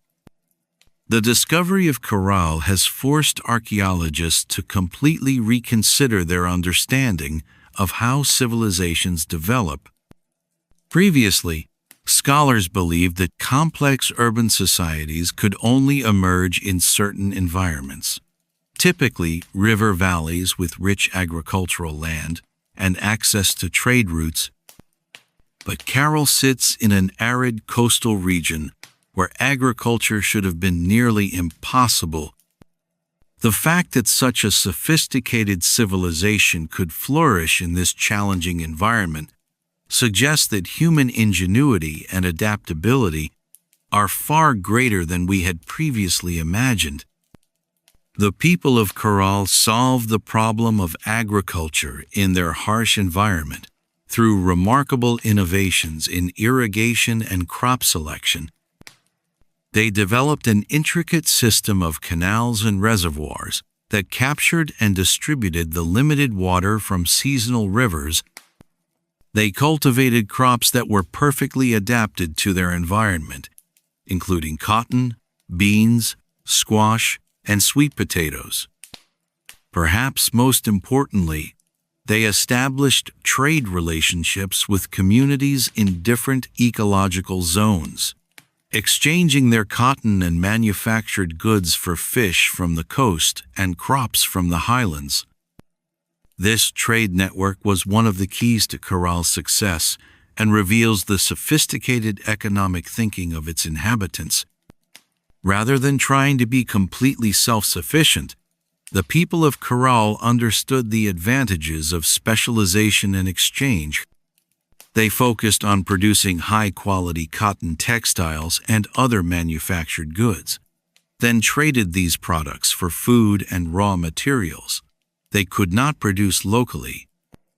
This economic strategy allowed them to support a much larger population than their local environment could sustain on its own. The social organization of Carroll was equally impressive. The careful planning evident in the city's layout, the massive scale of its public works projects, and the sophisticated art and artifacts found at the site all point to a highly organized society with clear leadership structures. Yet, unlike many other ancient civilizations, there is no evidence at Carroll of a warrior class, defensive fortifications, or weapons of war. This suggests that Carroll's leaders maintained their authority through consensus and cooperation, rather than through force and intimidation. The architecture of Carroll reveals a society that valued both functionality and beauty. The pyramids and public buildings were not just impressive monuments to power, but carefully designed spaces for community gatherings, religious ceremonies, and administrative functions. The residential areas show clear social stratification, with larger, more elaborate homes for the elite and smaller, simpler dwellings for common people. But even the humblest homes show evidence of careful planning and construction, suggesting that all members of society enjoyed a reasonable standard of living. Perhaps most intriguingly, archaeologists have found evidence that music played a central role in Carroll society. Excavations have uncovered numerous musical instruments, including flutes made from animal bones and elaborate wind instruments carved from stone. The design and placement of these instruments suggest that music was not just entertainment, but an integral part of religious ceremonies, social gatherings, and possibly even administrative functions. This emphasis on music and ceremony hints at a civilization that valued cultural expression and community bonding. The mystery of carol deepens when we consider how little we still know about this remarkable civilization. Unlike the Egyptians or Mesopotamians, the people of Carol left no written records that we can decipher. We know nothing of their language, their religious beliefs, their political system, or even what they called themselves. They remain a civilization without a voice, speaking to us only through the stones they shaped and the artifacts they left behind. As you settle into your bed tonight, let your imagination travel back over 4 millennia to this ancient city in the Peruvian desert. Picture the bustling activity of a sophisticated urban center where thousands of people lived, worked, and created together in apparent harmony.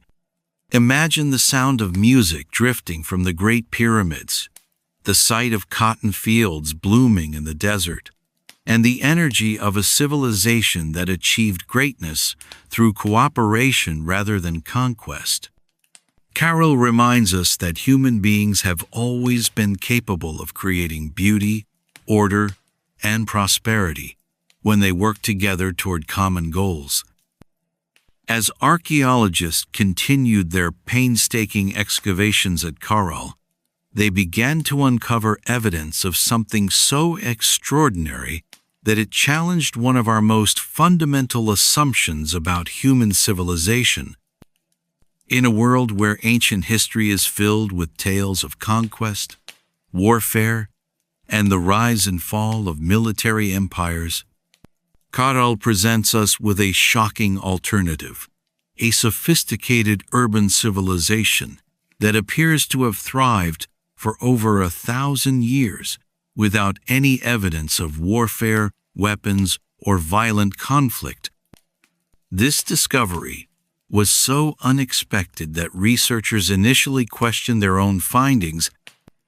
How could a complex society with thousands of inhabitants, monumental architecture, and extensive trade networks exist without the military structures that seemed essential to every other known civilization? Yet, after decades of careful excavation and analysis, the evidence remains consistent and undeniable. Carol was a peaceful society that achieved greatness through cooperation rather than conquest. The absence of warfare at Carol is not simply a matter of missing evidence. Archaeologists know what to look for when studying ancient conflicts: defensive walls, weapons, evidence of destruction and burning, mass graves, and artistic depictions of battles or warriors. At sites throughout the ancient world, from Mesopotamian cities to Mayan centers, these traces of warfare are abundant and unmistakable. But at Carol, despite extensive excavations covering multiple areas of the site, none of these indicators of conflict have been found. Instead, what archaeologists have discovered suggests a society organized around entirely different principles. The layout of Carol shows no defensive considerations. The buildings are positioned for maximum efficiency and beauty rather than protection. The city's location in an open valley would have made it extremely vulnerable to attack, yet the inhabitants showed no concern about fortifying their settlement. This suggests that they lived in a world where warfare was simply not a significant threat. The artifacts found at Carol tell a story of a society focused on creation rather than destruction. Instead of weapons, Archaeologists have uncovered sophisticated tools for agriculture, textile production, and construction. Instead of military equipment, they have found musical instruments, ceremonial objects, and beautiful works of art. The energy and resources that other civilizations devoted to warfare appear to have been channeled at Kerala into cultural and technological development. This peaceful nature of Kerala society is reflected in their art and symbolism. The decorative motifs found on pottery, textiles, and architectural elements show no depictions of violence, conquest, or military themes. Instead, the artistic record reveals a culture that celebrated nature, community, and spiritual harmony. Images of plants, animals, and geometric patterns dominate their artistic expression, suggesting a worldview that emphasized balance and cooperation with the natural world. The social organization that made this peaceful society possible appears to have been based on consensus and shared responsibility rather than authoritarian control. While Kerala clearly had social hierarchies, evidenced by differences in housing quality and burial goods, there is no indication that these hierarchies were maintained through force or intimidation. The leaders of Kerala seem to have derived their authority from their ability to organize community projects, manage trade relationships, and coordinate religious ceremonies. The economic system of Kerala may have been key to maintaining this peaceful social order.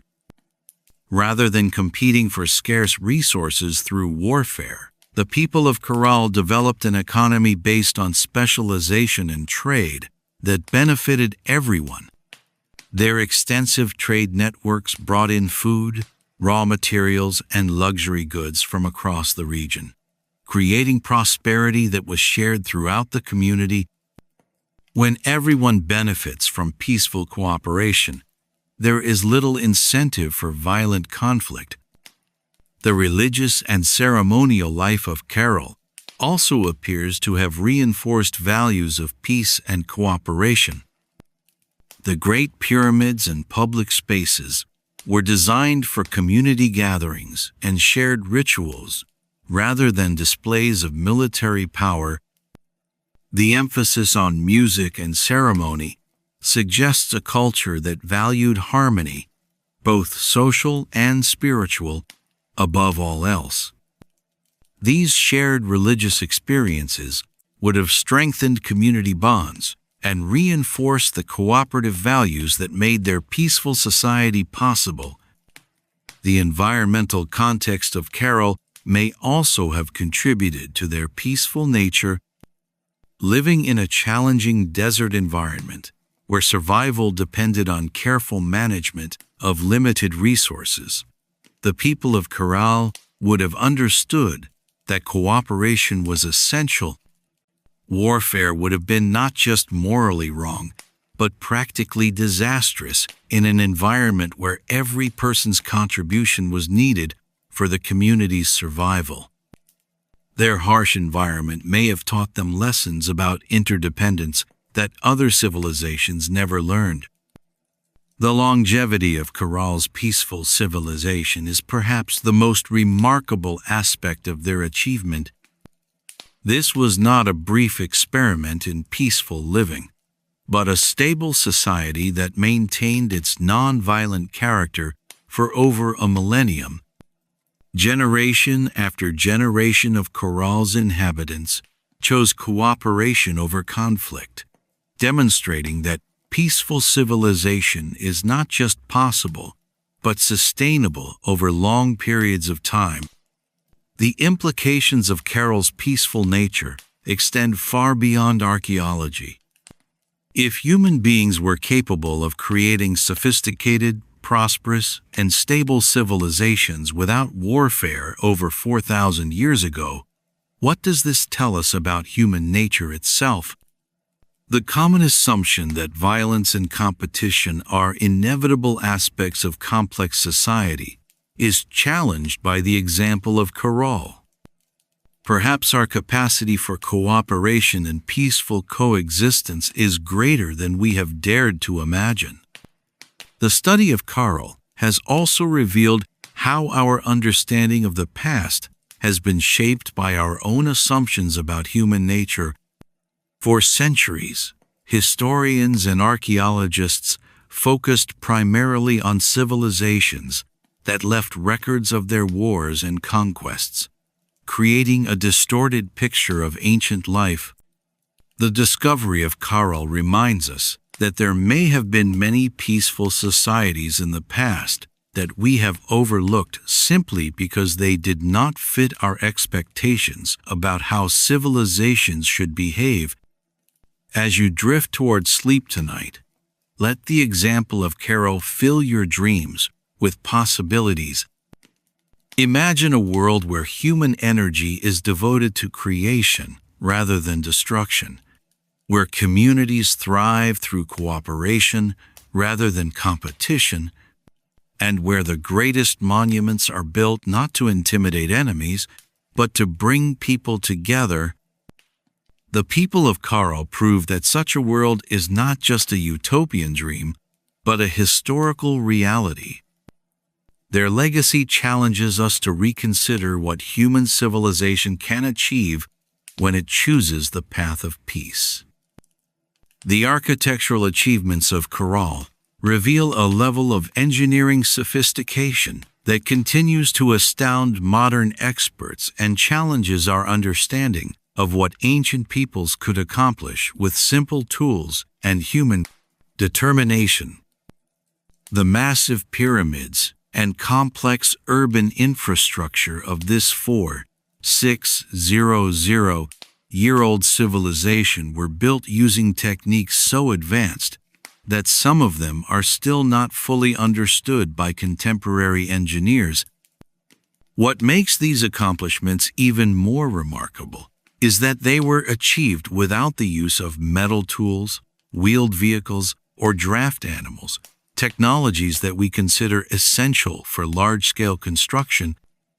The Great Pyramid of Caral, known as the Pyramide Mare, stands as testament to the extraordinary engineering capabilities of this ancient civilization. Rising nearly 100 feet above the desert floor and covering an area of approximately 5 acres at its base, this massive structure required the precise placement of millions of stone blocks. The pyramid's construction demonstrates not only remarkable organizational skills, but also sophisticated understanding of structural engineering principles that would not be formally codified for thousands of years. What makes the construction of Caral's pyramids particularly impressive is the innovative technique used to ensure their stability in this earthquake-prone region. Rather than simply stacking stone blocks, the builders developed a revolutionary method that archaeologists call the Shikra system. This technique involved filling large reed bags with stones and using these flexible bundles as a foundation and structural support system. The reed bags, or shikras, acted as shock absorbers during earthquakes, allowing the massive structures to flex and move without collapsing. The genius of the Shikra system becomes apparent when we consider the seismic activity of the region. Peru sits along one of the world's most active earthquake zones, where powerful tremors regularly destroy modern buildings constructed with steel and concrete. Yet the pyramids of Caral have survived for over 4 millennia, weathering countless earthquakes that would have reduced conventional stone structures to rubble. This ancient engineering solution was so effective that modern seismic engineers are now studying it for insights into earthquake-resistant construction. The precision of Caral's urban planning reveals another dimension of their architectural mastery. The entire city was laid out according to a carefully designed master plan that maximized both functionality and aesthetic appeal. The pyramids and major public buildings were positioned to create impressive sightlines and ceremonial pathways. Residential areas were organized into distinct neighborhoods, each with its own character and purpose. The sophisticated water management system was integrated seamlessly into the urban design, with canals and reservoirs positioned to serve both practical and decorative functions. The construction techniques used at Carroll demonstrate remarkable innovation in working with available materials. Without access to metal tools, the builders developed sophisticated methods for quarrying, shaping, and transporting massive stone blocks. They used harder stones as tools to shape softer ones, created precise joints between blocks using sand and water as abrasives, and developed pulley systems using ropes and wooden levers to move stones weighing several tons. These techniques required not only ingenuity but also deep understanding of physics and materials science. The architectural decoration of Carroll's buildings reveals an aesthetic sensibility that valued both beauty and symbolic meaning. The facades of major structures were adorned with intricate geometric patterns and stylized representations of natural forms. These decorative elements were not merely ornamental but served important cultural and religious functions, creating spaces that were both visually stunning and spiritually meaningful.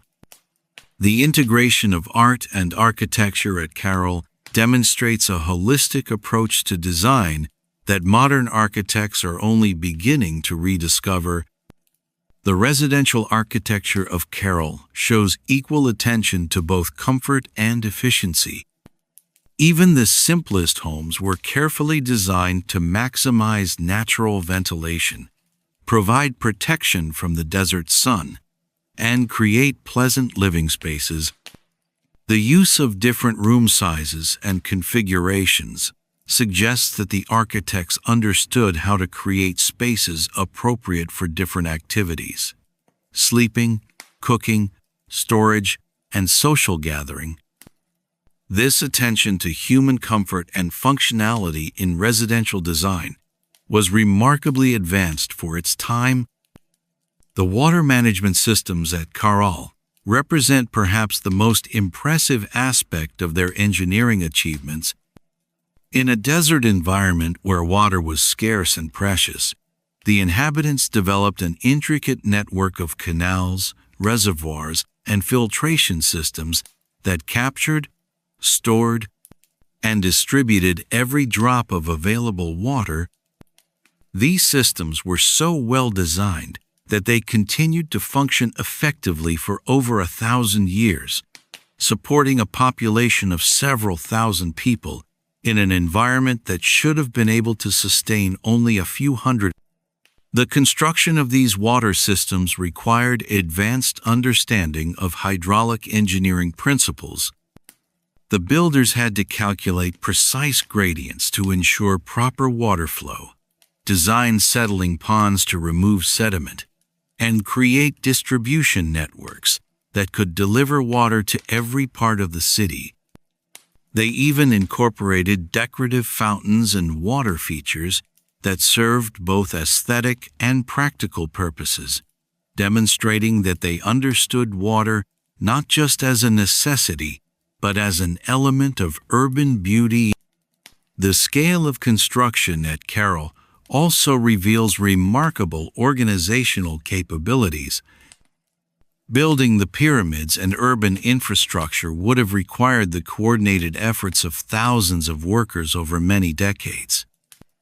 This level of organization implies sophisticated systems for planning, resource allocation, and project management.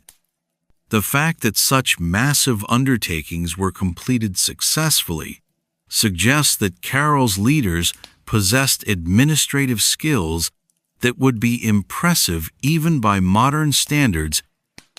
The durability of Carrol's architecture provides ongoing lessons for contemporary builders. While many modern structures begin to deteriorate within decades of construction, the buildings of Carrol have survived for over 4 millennia. This longevity was achieved through careful selection of materials, innovative construction techniques, and design approaches that worked with, rather than against, natural forces. Modern architects studying Carrol are discovering principles of sustainable construction that could help address contemporary challenges in building design. The acoustic properties of Carrol's architecture reveal another layer of sophistication in their design approach. The pyramids and public spaces were carefully engineered to enhance sound transmission and create impressive acoustic effects. Speakers standing at certain points could be heard clearly throughout large gathering areas, while the design of ceremonial spaces created resonance effects that would have enhanced musical performances. This attention to acoustic engineering demonstrates that the builders understood architecture not just as visual art, but as a medium for creating multi-sensory experiences. As you close your eyes tonight, let your mind wander through the magnificent structures of ancient Carrol. Imagine walking through perfectly planned streets, past pyramids that have stood for longer than recorded history, through gardens watered by ingenious irrigation systems. The builders of Carrol created not just functional structures, but works of art that enhanced every aspect of human life. Their architectural legacy reminds us that true mastery lies not in having the most advanced tools, but in understanding how to use whatever resources are available to create something beautiful, functional, and enduring. The discovery of numerous musical instruments throughout Carrol has revealed one of the most fascinating and mysterious aspects of this ancient civilization: the central role that music and sound played in their daily lives, religious practices, and social organization. What archaeologists have uncovered suggests that the people of Carrol may have been among the world's first to understand and harness the profound power of music to unite communities, facilitate communication, and create transcendent spiritual experiences. Among the most remarkable finds at Carrol are the sophisticated wind instruments crafted from animal bones, particularly condor and pelican bones. These flutes, some over 4,000 years old, are still capable of producing clear, haunting melodies that echo across the desert landscape.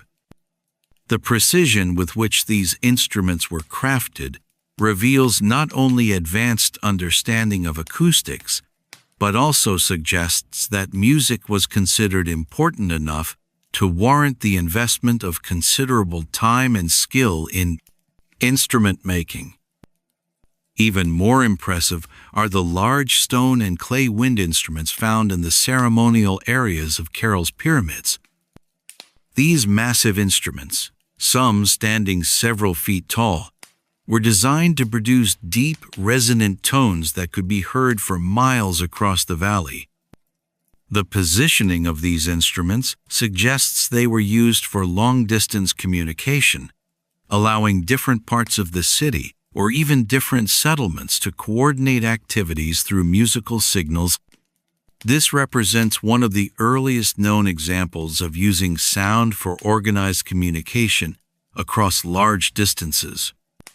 The acoustic design of Carrol's architecture reveals that the builders understood how to manipulate sound in sophisticated ways.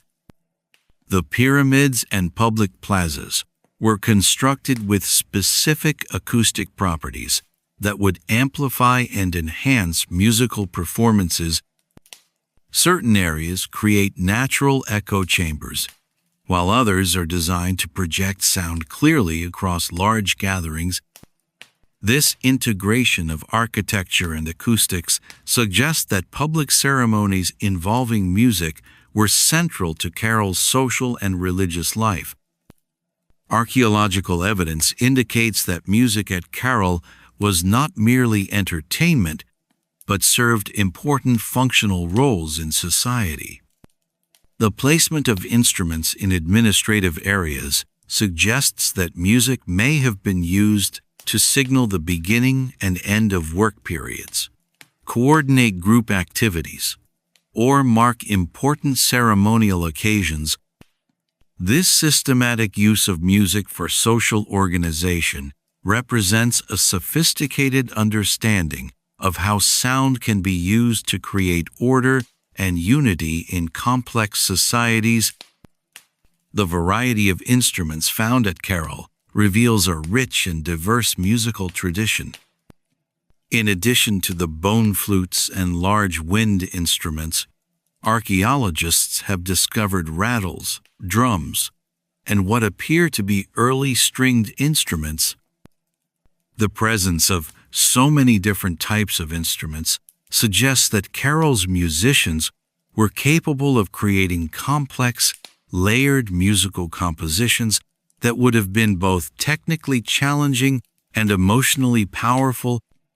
The materials used to create these instruments provide insights into Carroll's extensive trade networks and their values as a society. Some instruments were made from exotic materials that had to be obtained from distant regions, indicating that music was considered valuable enough to justify significant investment in rare and expensive materials. The careful craftsmanship evident in these instruments also suggests that musicians held respected positions in Carroll society and that musical skill was highly valued. The positioning of musical instruments throughout Carroll's residential areas indicates that music was not restricted to elite ceremonies, but was part of everyday life for all members of society. Simple flutes and percussion instruments have been found in modest homes as well as elaborate palaces, suggesting that musical participation was democratically distributed throughout the community. This widespread access to musical instruments implies a culture that valued artistic expression and recognized music's importance for individual and community well-being. The acoustic properties of individual instruments reveal sophisticated understanding of sound physics. The bone flutes, for example, are precisely tuned to specific scales and can produce complex harmonies when played together. The large ceremonial instruments are designed to produce specific frequencies that would have created powerful psychological and physiological effects on listeners. This suggests that Carroll's musicians understood not just how to make pleasing sounds, but how to use music to influence human emotions and consciousness. Recent analysis of the instruments has revealed that many were designed to mimic natural sounds, bird calls, wind patterns, and water flow. This connection between music and nature reflects the broader worldview of Carroll society, which seems to have emphasized harmony between human activities and natural processes. Their music was not an escape from nature, but a way of connecting more deeply with the natural world that sustained their civilization. The ceremonial contexts in which many instruments were found suggest that music played a crucial role in Carroll's religious and spiritual practices. The large wind instruments positioned on pyramid platforms would have created awe-inspiring soundscapes during religious ceremonies, while smaller instruments found in burial contexts suggest that music was believed to have power in the afterlife as well. This spiritual dimension of music indicates that the people of Caral saw sound as a bridge between the physical and spiritual worlds. The preservation of so many musical instruments at Caral is itself remarkable and suggests that they were treasured possessions. Unlike utilitarian objects that were used until they broke and then discarded, these instruments were carefully maintained and often buried with their owners. This treatment indicates that musical instruments were not just tools, but sacred objects that held deep personal and cultural significance. The study of Caral's musical tradition has revealed patterns that appear in later Andean cultures, suggesting that this ancient civilization established musical traditions that influenced the region for thousands of years. The scales, rhythms, and instrumental techniques developed at Caral can be traced through subsequent cultures, indicating that their musical innovations had lasting impact on human cultural development. Modern musicians, who have studied and played replicas of Caral's instruments, report that the music produces profound, emotional, and even physical effects. The specific frequencies and harmonies created by these ancient instruments seem to induce states of relaxation, meditation, and heightened awareness. This suggests that Caral's musicians may have understood principles of sound therapy and healing that modern science is only beginning to rediscover. As you settle into sleep tonight, imagine the sounds that once filled the ancient city of Caral. Picture the haunting melodies of bone flutes drifting across the desert at sunset, the deep resonant tones of ceremonial instruments calling the community to gather, and the gentle rhythms of everyday music that accompanied the daily activities of this remarkable civilization. The people of Caral understood something profound about the power of music to create beauty, meaning, and connection in human life.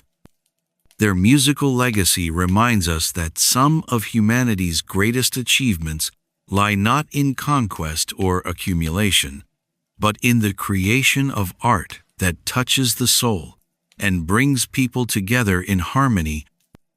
At its peak around 2000 BCE, the civilization of Caral had achieved something truly extraordinary, a level of scientific understanding, social organization, and cultural sophistication that would not be seen again in the Americas for thousands of years.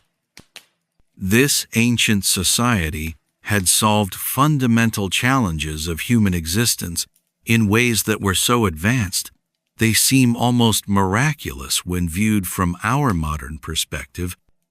The achievements of Caral's Golden Age represent one of humanity's greatest experiments in creating a civilization based on knowledge, cooperation, and harmony with the natural world. The agricultural innovations developed at Caral during this period were nothing short of revolutionary. In a desert environment where rainfall was minimal and unpredictable, the inhabitants had created a sophisticated system of crop rotation, soil management, and water conservation that sustained thousands of people for centuries. They had domesticated and improved numerous plant species, developing varieties of cotton, beans, and squash that were perfectly adapted to their challenging environment. Their agricultural techniques were so effective that they produced surplus crops that could be traded with distant communities, creating wealth that funded their remarkable architectural and cultural achievements. The mathematical and astronomical knowledge of Caral scholars was equally impressive. The precise alignment of their pyramids and public buildings reveals sophisticated understanding of celestial movements and geometric principles. They had developed accurate calendars that allowed them to predict seasonal changes, plan agricultural activities, and coordinate religious ceremonies. The complex geometric patterns found in their art and architecture suggest that they had discovered mathematical relationships that would not be formally recognized by other civilizations for millennia. The social organization of Carroll at its peak represented a remarkable balance between individual achievement and collective welfare. Archaeological evidence suggests a society with clear hierarchies, but also with mechanisms for social mobility based on merit and contribution to the community. Skilled craftsmen, musicians, and administrators appear to have enjoyed high status regardless of their birth circumstances. This meritocratic approach to social organization may have been one of the keys to Carroll's long-term stability and prosperity. The technological achievements of peak period Carroll extended far beyond their famous architecture. They had developed sophisticated techniques for textile production, creating fabrics of extraordinary quality and beauty, using cotton grown in their desert fields. Their metalworking skills, though limited by the scarcity of metal ores in their region, produced tools and ornaments of remarkable precision. They had even developed early forms of what we might recognize as urban planning, with sophisticated systems for waste management, water distribution, and traffic flow. The artistic and cultural flowering of Carroll during this period produced works of stunning beauty and complexity. Their sculptors created intricate stone carvings that combined realistic representation with abstract symbolism. Their musicians developed complex compositions that utilized the acoustic properties of their architectural spaces to create immersive sonic experiences. Their textile artists produced fabrics with patterns so intricate and colors so vibrant that they rival the finest works of any civilization.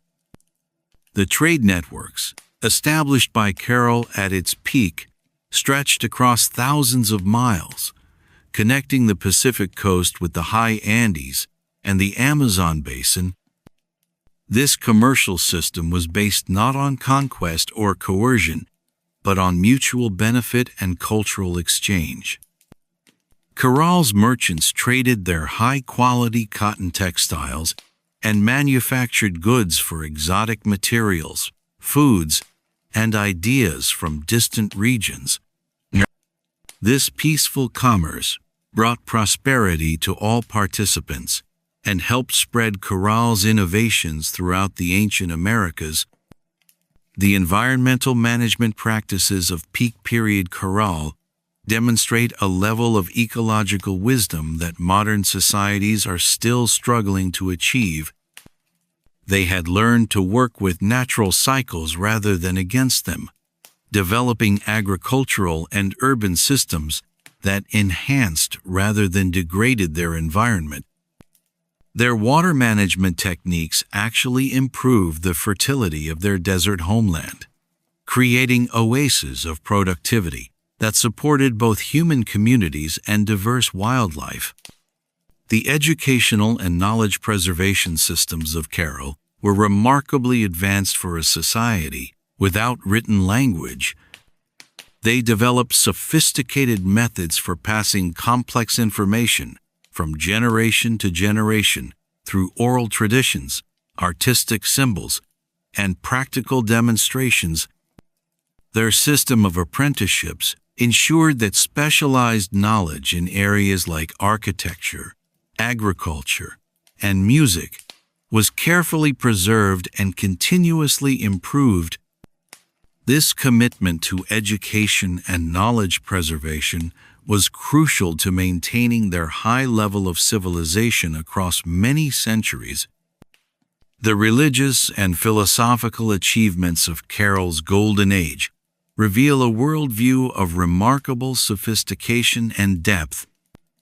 Their spiritual practices emphasized harmony between human society and natural forces, leading to ethical systems that valued cooperation, sustainability, and peaceful coexistence. Their ceremonial architecture and artistic works suggest a complex understanding of human psychology and the role of beauty and ritual in creating meaningful community life. The health and medical knowledge of peak period Caral was surprisingly advanced. Archaeological evidence suggests that they had developed effective treatments for common ailments, sophisticated surgical techniques, and public health measures that kept their population healthy and growing. Their understanding of nutrition, hygiene, and disease prevention contributed to their society's longevity and prosperity. They had even developed what appeared to be early forms of mental health care, using music, art, and community support to help individuals cope with psychological challenges. The governance systems of Caral at its peak appear to have been based on consensus building and collective decision-making rather than authoritarian rule.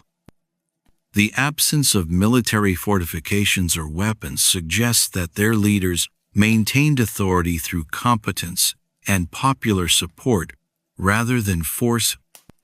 This peaceful approach to governance may have been one of their greatest achievements, demonstrating that complex societies can function effectively without resorting to violence or oppression. The legacy of Caral's Golden Age extends far beyond their immediate time and place. Many of their innovations in agriculture, architecture, and social organization were adopted by later Andean civilizations and continue to influence indigenous communities in South America today. Their example demonstrates that human societies are capable of achieving remarkable heights of civilization through cooperation, innovation, and respect for the natural world. As you drift towards sleep tonight, let your mind dwell on the extraordinary achievements of Caral at its peak.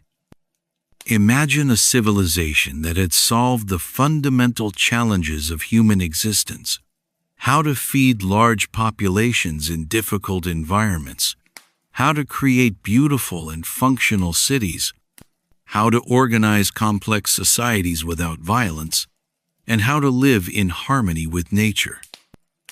The people of Caral proved that human beings are capable of creating societies that are not only prosperous and stable, but also beautiful, peaceful, and sustainable.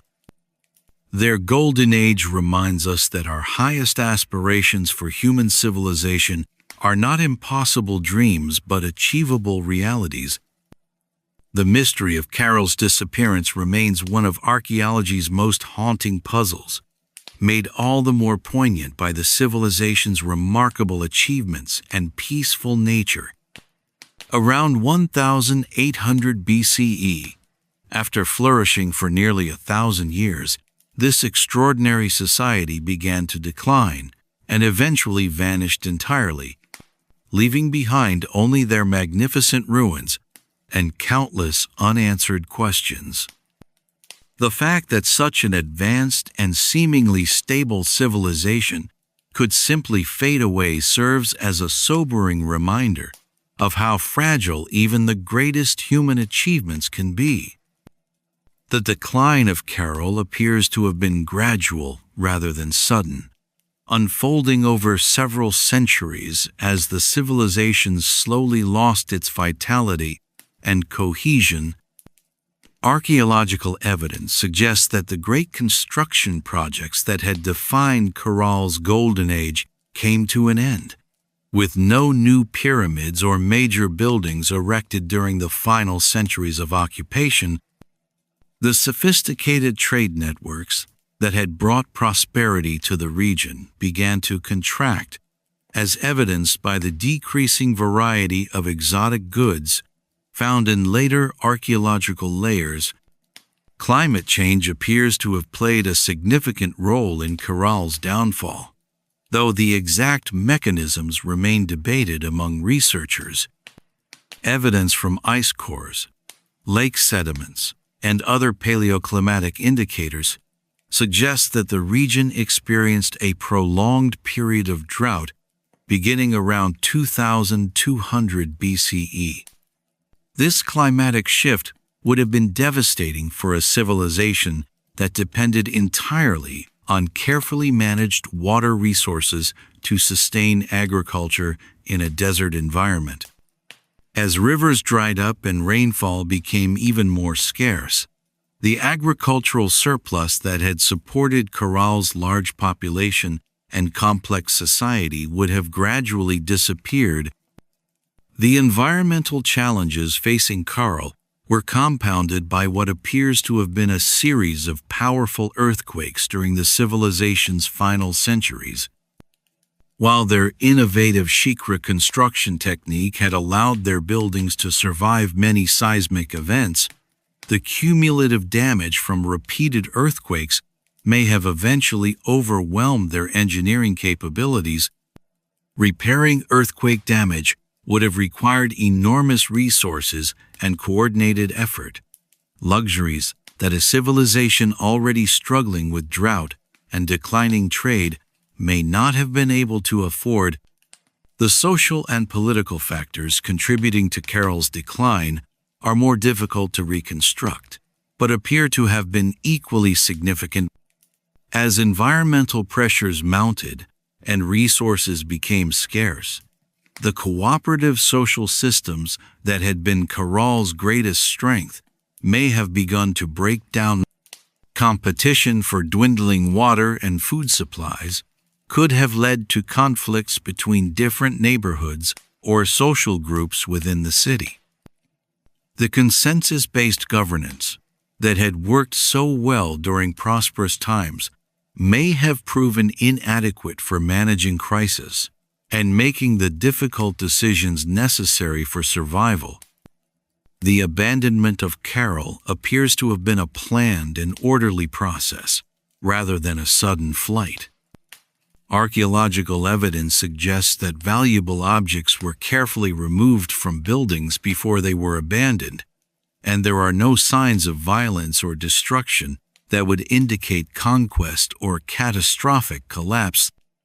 This suggests that the inhabitants made a conscious decision to leave their ancestral home, probably in search of more favorable conditions elsewhere. The dignity with which they appear to have faced their civilization's end speaks to the character and values that had made Coral great. Where the people of Coral went after abandoning their city remains one of the great mysteries of ancient American history. Some may have migrated to other river valleys where water was still available, carrying their knowledge and traditions to new locations. Others may have returned to smaller-scale agricultural communities or nomadic lifestyles that were more sustainable in the changing environment. It's possible that the descendants of Coral's inhabitants played important roles in later Andean civilizations, though proving such connections is extremely difficult without written records.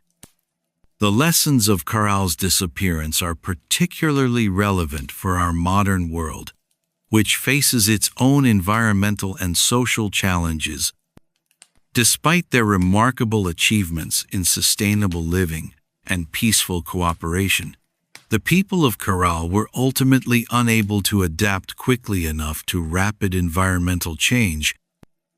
Their fate reminds us that even the most advanced and well-organized societies can be vulnerable to forces beyond their control. Climate change, natural disasters, and resource depletion remain threats that no civilization can afford to ignore. The gradual nature of Coral's decline also offers insights into how civilizations fail. Rather than collapsing suddenly, Carroll appears to have experienced what researchers call a slow-motion collapse, a gradual erosion of capabilities and institutions that eventually reached a tipping point. This pattern has been observed in other historical cases and may be more common than dramatic sudden collapses. Understanding these processes can help modern societies recognize warning signs and take corrective action before it's too late. The preservation of Carrow's ruins for over 3 millennia after the civilization's end is itself remarkable and speaks to the quality of their construction techniques. The fact that their buildings have survived earthquakes, floods, and centuries of neglect better than many modern structures is a testament to their engineering skills. Their ruins continue to teach us about sustainable construction methods and the importance of working with rather than against natural forces. The rediscovery of Carrow in the modern era has given this ancient civilization a kind of immortality that its builders could never have imagined. Their achievements continue to inspire architects, urban planners, and social theorists who see in Carrow a model for sustainable and peaceful human development. In death, this civilization has perhaps achieved a greater influence on human thought than it ever had during its lifetime. The story of Carrow's rise and fall encapsulates both the potential and the fragility of human civilization. Their achievements demonstrate what human beings can accomplish when they work together toward common goals and live in harmony with their environment. Their disappearance reminds us that no civilization, no matter how advanced or well-intentioned, is guaranteed permanence. The challenge for every generation is to learn from both the successes and failures of the past, while building societies that can adapt to an ever-changing world. As we bid farewell to the mysterious civilization of Carrow and prepare to embark on the final chapter of our historical journey, we carry with us the profound lessons of this ancient society. From the peaceful valleys of Peru, our path now leads us northward, across vast oceans, to the fjords and forests of Scandinavia, where another remarkable people were writing their own dramatic chapter in human history. The Vikings, with their longships and legendary courage, present a striking contrast to the peaceful builders of Carrow. Yet their story too reveals fundamental truths about human nature and the endless quest for meaning and adventure.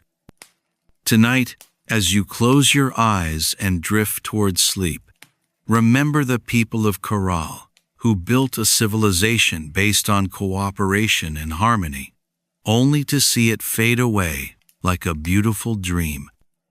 Their story reminds us to cherish what we have built together, to remain vigilant against the forces that threaten our achievements, and to never stop striving to create societies worthy of our highest aspirations. In the silence of the desert night, their legacy whispers to us across the millennia, urging us to build wisely, live peacefully, and never forget that even the greatest civilizations are precious and fragile gifts that must be carefully tended. From the silent ruins of ancient Carrow, where a peaceful civilization once flourished in harmony with the desert winds, our journey through time now carries us across vast oceans and through many centuries to a very different world. We arrive in the misty fjords and dense forests of medieval Scandinavia, where a bold and adventurous people were about to embark on one of history's most remarkable chapters of exploration and discovery. The Vikings, those legendary seafarers of the north, present us with a fascinating contrast to the peaceful builders of Carrow. Yet their story too reveals profound truths about human courage, ingenuity, and the eternal quest for new horizons. The Viking Age, spanning roughly from 793 to 1066 CE, emerged from the harsh but beautiful landscapes of Norway, Sweden, and Denmark. These northern lands, with their long winters, rocky coastlines, and dense forests, forged a people who were as tough and resilient as the environment that shaped them. Unlike the desert dwellers of Caral who learned to work with scarcity, the Vikings learned to thrive in a land of extremes, where summer brought endless daylight and abundant resources, while winter plunged the world into months of darkness and bitter cold. The transformation of Scandinavian farmers and fishermen into the legendary Vikings was driven by a combination of factors that created the perfect storm for expansion. Population growth in their homeland had begun to strain available resources, while improvements in shipbuilding technology gave them the means to seek opportunities beyond their borders.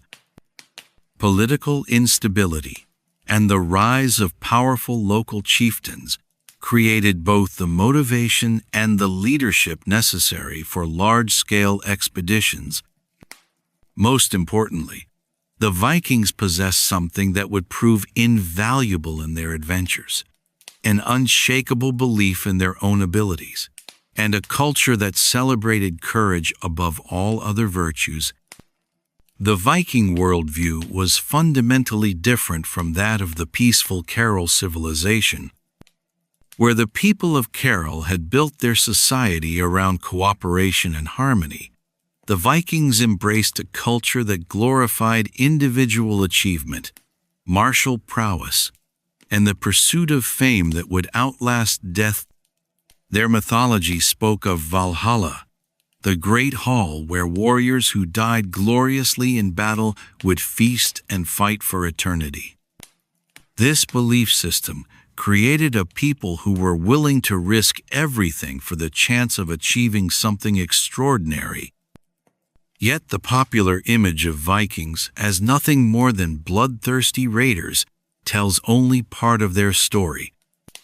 These remarkable people were also skilled craftsmen, innovative farmers, talented poets, and above all, some of the greatest explorers and navigators in human history.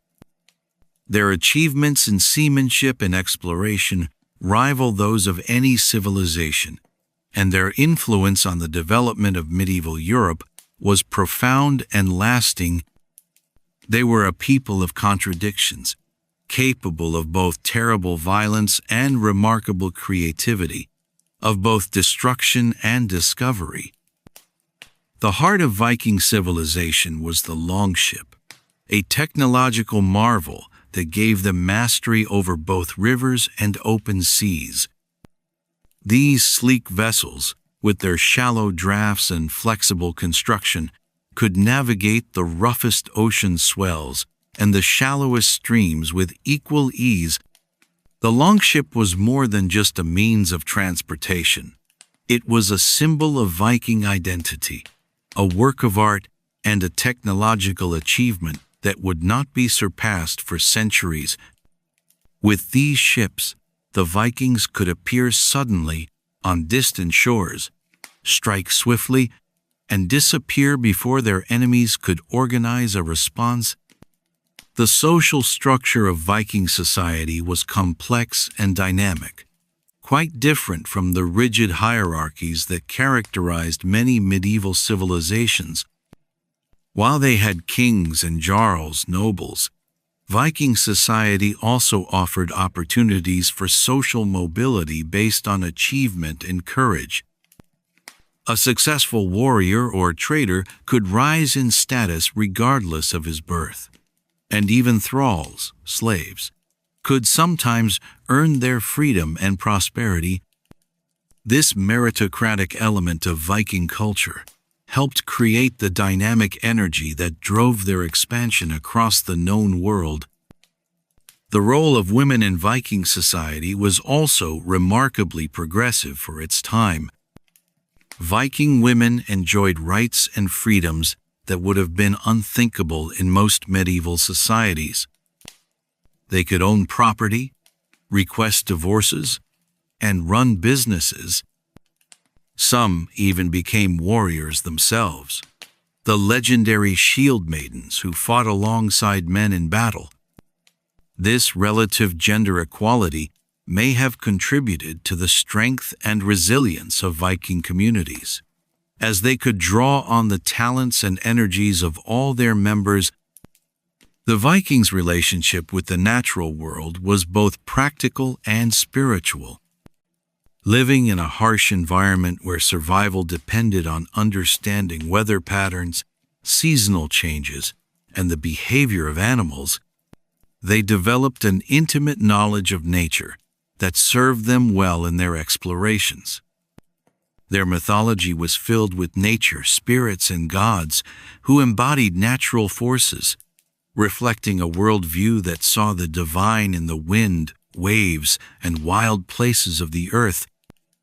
The expansion of the Vikings from their Scandinavian homeland was not a single coordinated effort, but rather a series of individual and small group adventures driven by various motivations. Some sought wealth through trade or raiding, others looked for new farmland to settle, and still others were driven by simple curiosity about what lay beyond the horizon. This decentralized approach to exploration allowed the Vikings to spread across an enormous area, from the coasts of North America to the rivers of Russia, from the islands of the North Atlantic to the shores of the Mediterranean. The timing of the Viking expansion was crucial to its success. They emerged at a moment when much of Europe was politically fragmented and militarily weak, making it vulnerable to their swift raids and conquests. The collapse of the Carolingian Empire had left many regions without effective central authority, while the wealth accumulated in monasteries and trading centers provided tempting targets for Viking expeditions. The Vikings were able to exploit these opportunities with remarkable skill and audacity. As you prepare to drift into sleep tonight, imagine the moment when a young Viking first glimpsed the sea from a hilltop in his homeland. Picture the excitement and terror he might have felt as he contemplated the vast unknown waters that stretched to the horizon. The Vikings, who would soon set sail on those waters, were about to embark on adventures that would take them farther from home than any people had ever traveled before. Their courage and curiosity would open new worlds and change the course of history, proving once again that the human spirit of exploration and discovery knows no bounds. The Viking mastery of the seas represents one of humanity's greatest achievements in exploration and navigation, accomplished through a combination of innovative technology, inherited wisdom, and sheer audacity that allowed them to traverse oceans that other peoples considered impassable. Their journeys took them to places so distant and dangerous that their own contemporaries often dismissed their tales as fantasy. Yet archaeological evidence continues to confirm the remarkable scope of their maritime adventures. From their Scandinavian homeland, Viking explorers sailed west to discover new continents, east to establish trade routes across entire continents, and south to raid and trade in lands where no northerner had ever been seen. The foundation of Viking maritime success lay in their revolutionary shipbuilding techniques, which produced vessels that were perfectly adapted to their ambitious exploration goals. The famous longships were marvels of engineering that combined speed, maneuverability, and seaworthiness in ways that would not be matched for centuries. These ships were built using a technique called clinker construction, where overlapping planks were fastened together with iron rivets, creating hulls that were both strong and flexible enough to ride over waves rather than fighting through them. The shallow draft of these vessels meant they could navigate rivers and coastal waters that were inaccessible to deeper ships, giving Vikings the element of surprise in their raids and the ability to explore inland waterways. The navigational skills of Viking sailors were equally impressive, relying on a combination of natural observation, inherited knowledge, and innovative tools that allowed them to find their way across vast expanses of open ocean. Without compasses or detailed maps, Viking navigators used the positions of stars, the behavior of birds, the color and movement of waves, and even the taste of seawater to determine their location and direction.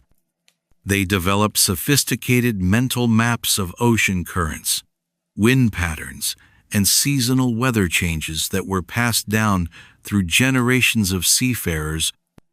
Some Vikings even used crystal sunstones that could locate the sun's position even through heavy clouds, giving them a navigational advantage that bordered on the miraculous.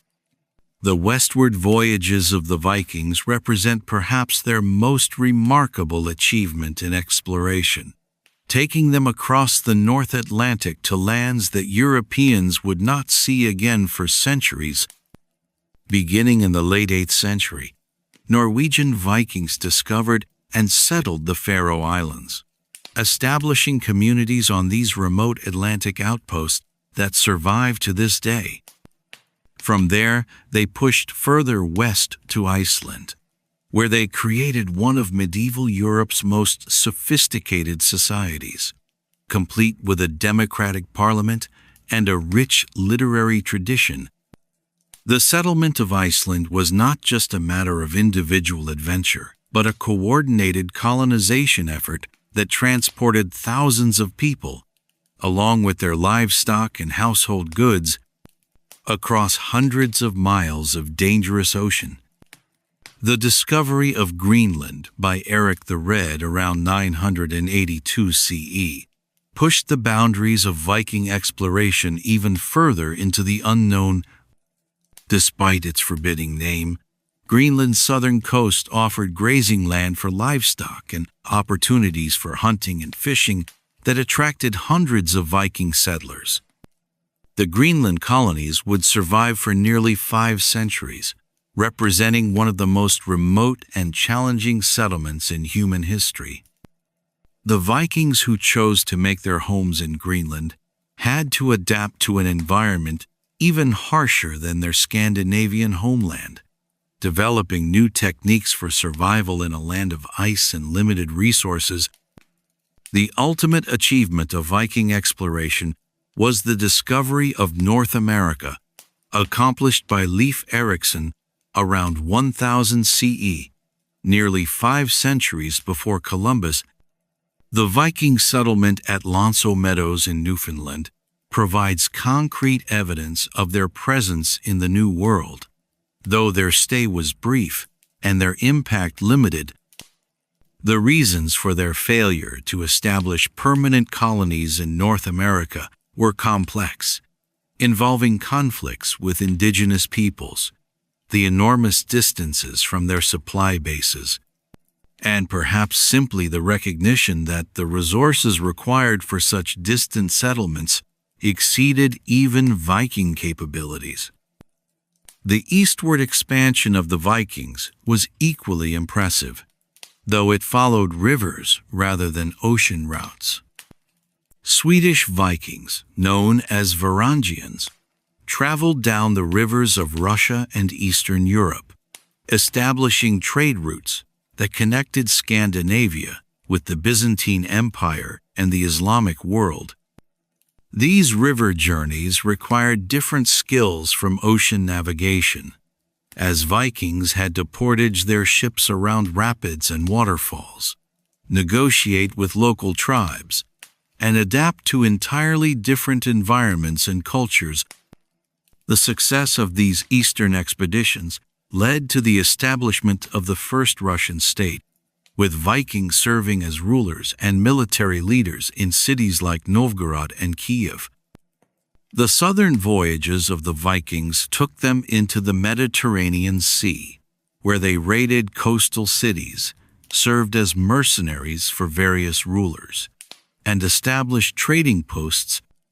Some Vikings even traveled as far as Constantinople, where they served in the Byzantine Emperor's elite Varangian Guard. These southern expeditions exposed Vikings to the wealth and sophistication of Mediterranean civilizations, bringing back not just treasure, but also new ideas, technologies, and cultural influences that enriched Scandinavian society. The logistics of Viking exploration were as impressive as their navigational skills. Planning a long-distance voyage required careful calculation of food and water supplies, coordination of crew members with different specialties, and preparation for the various challenges they might encounter. Vikings had to be self-sufficient for months at a time, carrying everything they needed for survival, trade, and potential combat. The fact that they could organize and execute such complex expeditions speaks to their sophisticated understanding of planning, resource management, and risk assessment. The psychological aspects of Viking exploration reveal a culture that valued courage and adventure above safety and comfort. Setting out across unknown seas in small wooden ships required a level of bravery that is difficult for modern people to comprehend. Vikings faced the constant possibility of storms, shipwreck, starvation, and death in foreign lands, yet they continued to seek out new horizons. This willingness to risk everything for the chance of discovery and adventure was deeply embedded in Viking culture and mythology. The impact of Viking exploration extended far beyond their own society, opening new trade routes, facilitating cultural exchange, and expanding the known world. Their voyages connected previously isolated regions, bringing goods, ideas, and people into contact across vast distances. The maps they created in their minds and passed down through oral tradition helped later explorers navigate the same waters. Even their failures provided valuable information about the challenges and opportunities of long-distance exploration. The legacy of Viking maritime achievement continues to inspire modern explorers and adventurers. Their combination of technological innovation, navigational skill, and sheer courage created a template for exploration that has influenced seafarers for over 1,000 years. Modern sailors still study Viking techniques and admire their achievements, recognizing them as pioneers who opened the world's oceans to human exploration. As you drift towards sleep tonight, imagine yourself standing on the deck of a Viking longship as it cuts through the waves of an unknown sea. Feel the salt spray on your face, hear the creak of the wooden hull, and sense the excitement and fear that must have filled the hearts of those ancient explorers. The Vikings who undertook these incredible journeys were driven by the same curiosity and courage that continues to push humanity toward new frontiers. Their maritime adventures remind us that the greatest discoveries often require the greatest risks, and that the human spirit of exploration knows no bounds.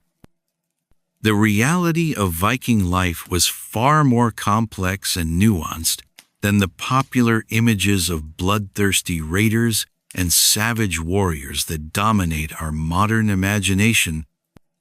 While Vikings certainly engaged in warfare and raiding, these activities represented only one aspect of a sophisticated society that valued craftsmanship, poetry, law, and family life as much as martial prowess. The daily existence of most Vikings was centered around farming, fishing, trading, and the countless tasks required to survive and thrive in the challenging environment of medieval Scandinavia. The typical Viking settlement was not a military camp, but a farming community where families worked together to cultivate crops, raise livestock, and produce the goods necessary for daily life. Viking farmers grew barley, oats, and rye in their fields, while their wives tended gardens of vegetables and herbs. Cattle, sheep, goats, and pigs provided meat, milk, and materials for clothing and tools.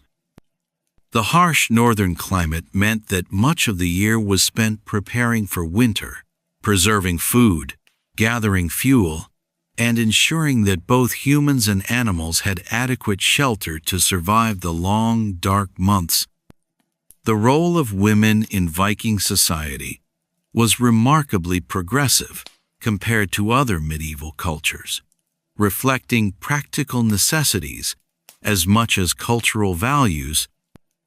When Viking men departed on long trading voyages or raiding expeditions, women assumed complete responsibility for managing farms, businesses, and households.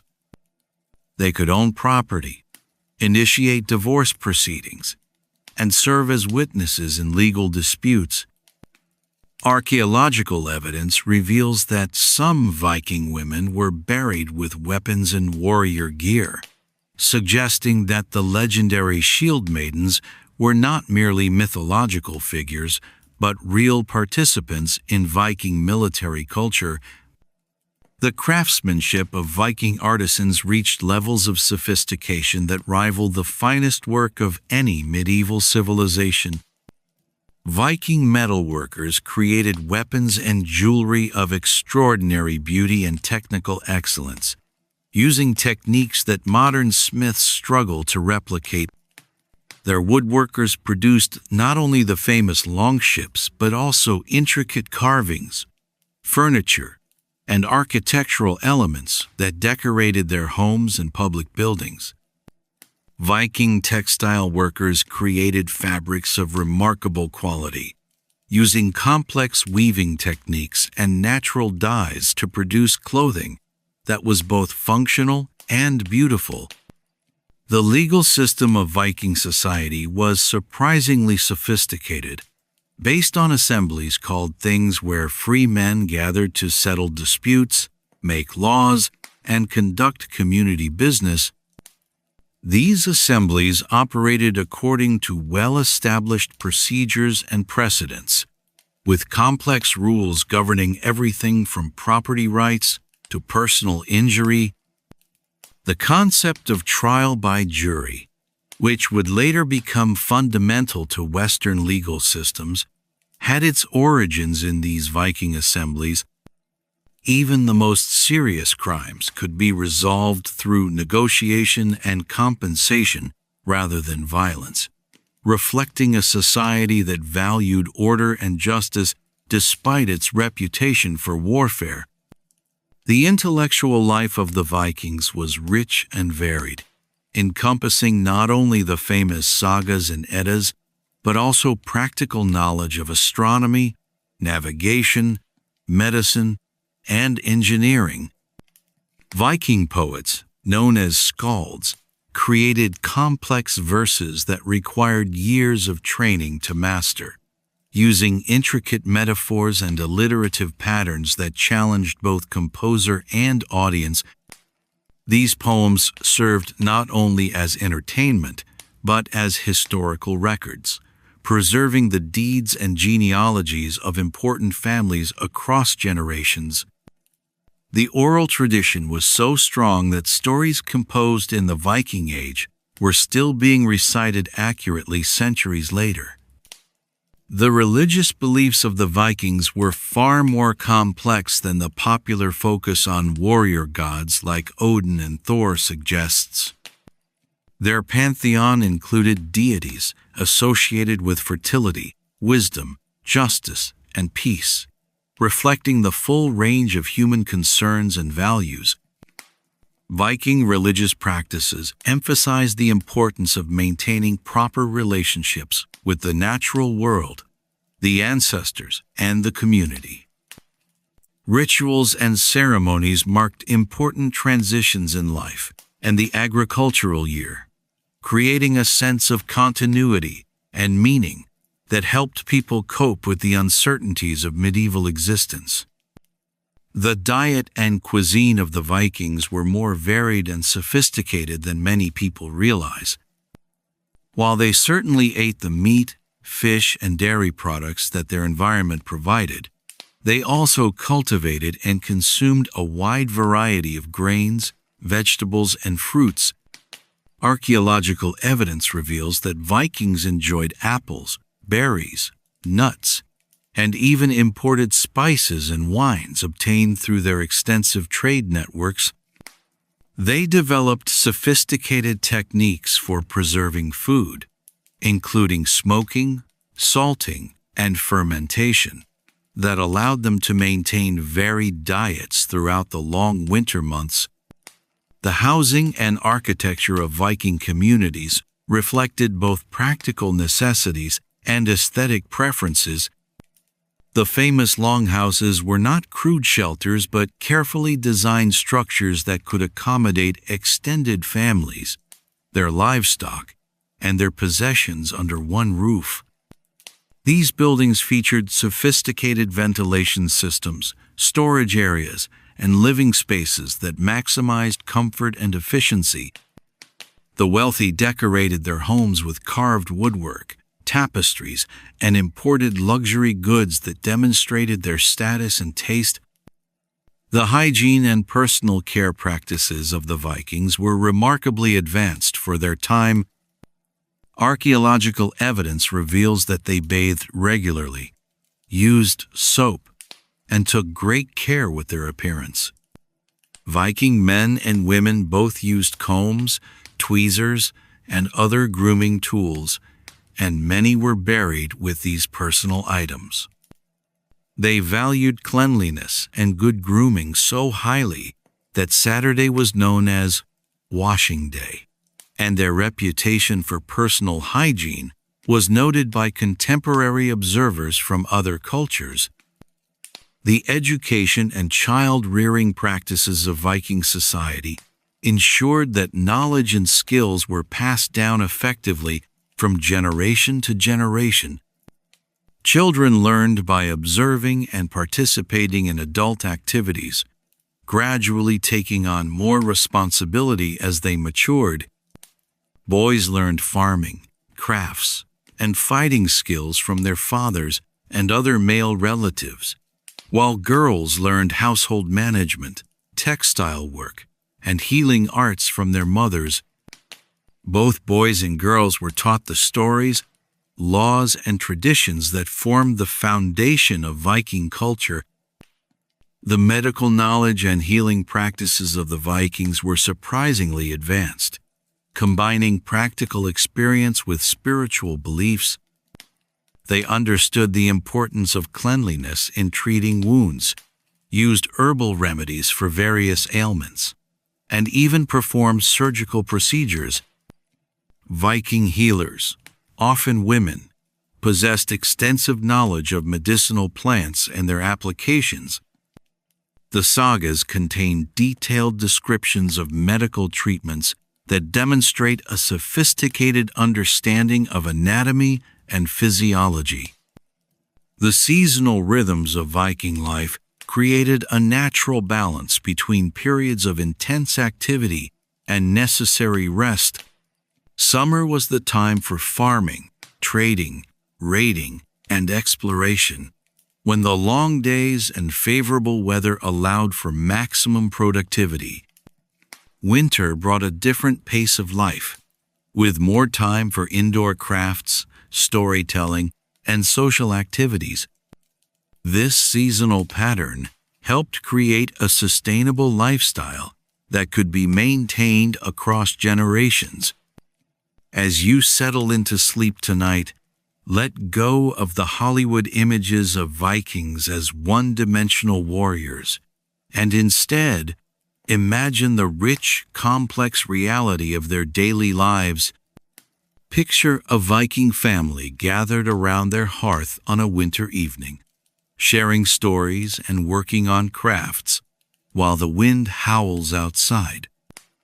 Think of the Viking woman managing her household and business while her husband is away, or the skilled craftsman creating a beautiful piece of jewelry in his workshop. The real Vikings were not so different from us. They loved their families, took pride in their work, and sought meaning and beauty in their lives. Their story reminds us that behind every historical stereotype lies a complex human reality worthy of our understanding and respect. The intellectual achievements and commercial sophistication of Viking society reveal a people whose contributions to human knowledge and economic development were as significant as their famous exploits in warfare and exploration. Far from being simple raiders driven only by the desire for plunder, the Vikings were astute traders, innovative thinkers, and cultural intermediaries who connected distant civilizations and facilitated the exchange of ideas, goods, and technologies across vast geographic regions. Their commercial networks stretched from Greenland in the west to Constantinople in the east, creating one of the most extensive trading systems the medieval world had ever seen. The foundation of Viking commercial success lay in their unique position at the crossroads of multiple trade routes and their willingness to venture into dangerous and unexplored territories in search of valuable goods.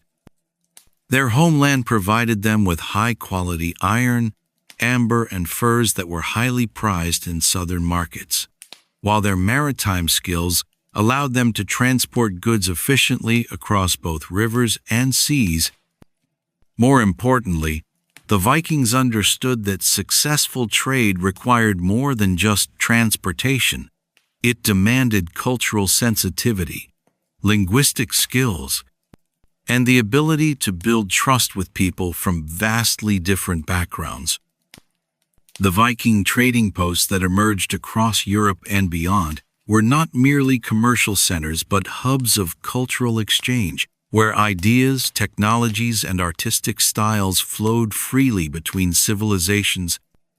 In cities like Dublin, York, and Kiev, Viking merchants created cosmopolitan communities where Scandinavians, Slavs, Arabs, Byzantines, and local populations mingled and learned from each other.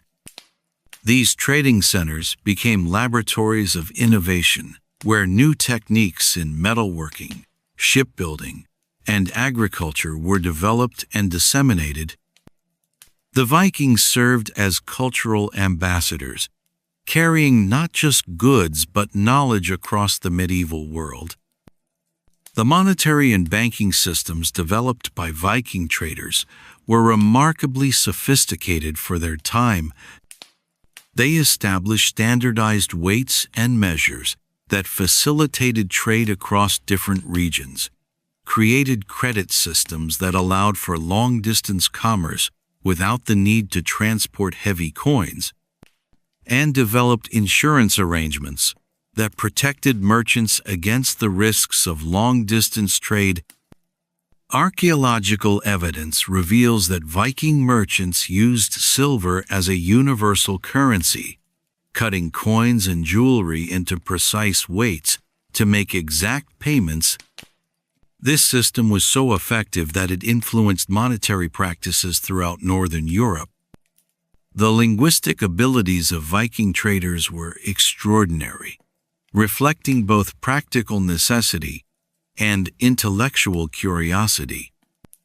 Successful Viking merchants typically spoke multiple languages, allowing them to communicate effectively with trading partners from Ireland to Russia to the Middle East.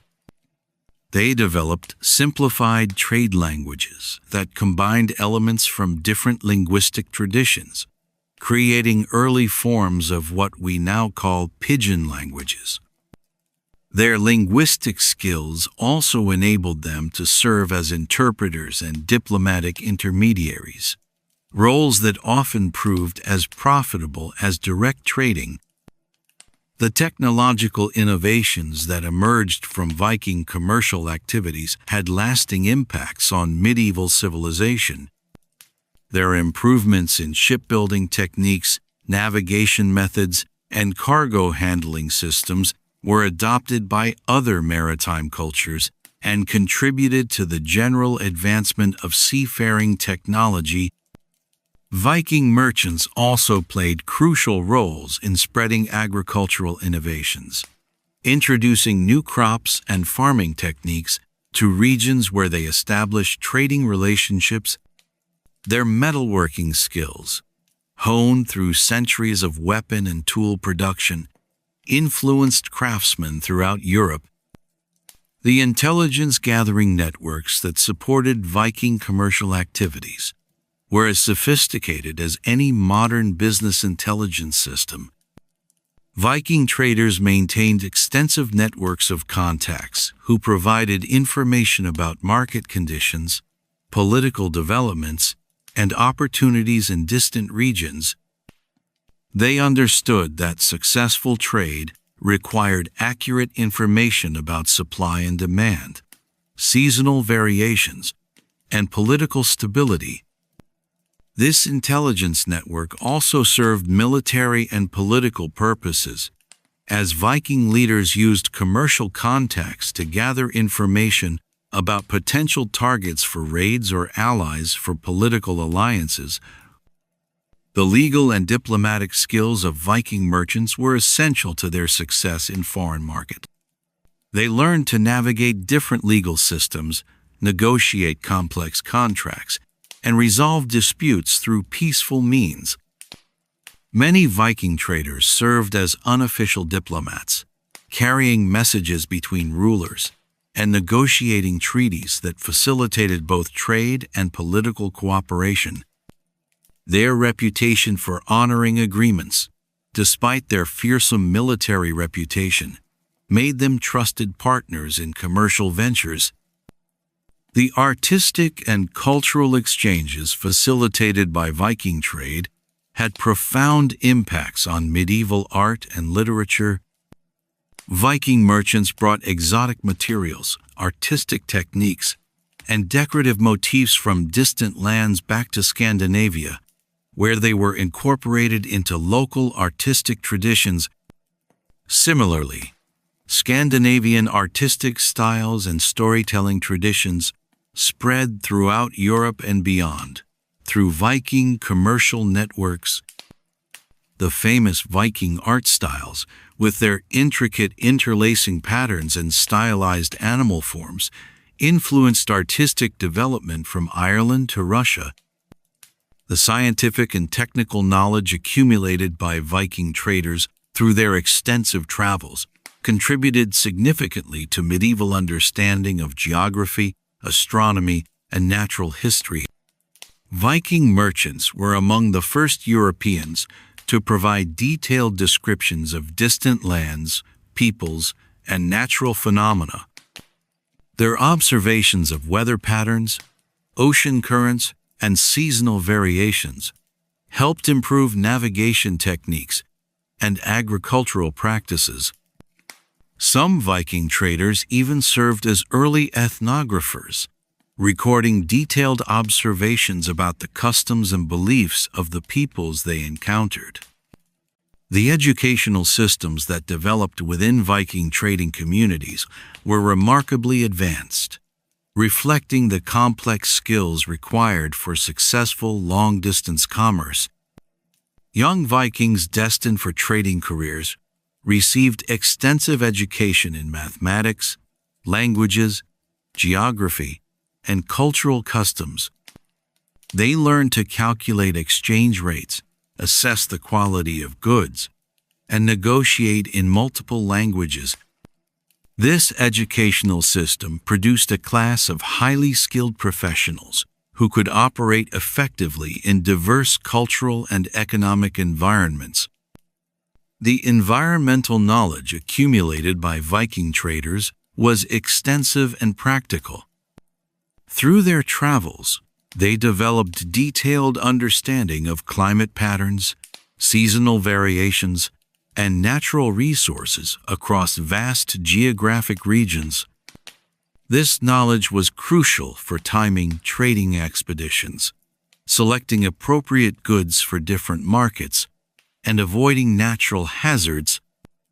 Viking traders were among the first to recognize and exploit the economic potential of natural resources like walrus ivory, seal oil, and exotic furs from the Arctic regions. The social networks created by Viking commercial activities had lasting impacts on medieval European society. Intermarriage between Viking traders and local populations created new social groups that combined Scandinavian and local traditions. These mixed communities often became centers of innovation and cultural development, contributing to the emergence of new political entities and cultural movements. The social mobility that Viking trade provided allowed individuals to rise above their birth circumstances and achieve wealth and status through skill and determination. The legacy of Viking commercial and intellectual achievements extends far beyond the medieval period. Their innovations in trade, navigation, and cultural exchange laid important foundations for the later development of global commerce. The cities they founded or developed became major commercial centers that continued to thrive long after the Viking Age ended. Their example of successful long-distance trade based on cultural adaptation and mutual benefit provided a model that influenced later generations of merchants and explorers.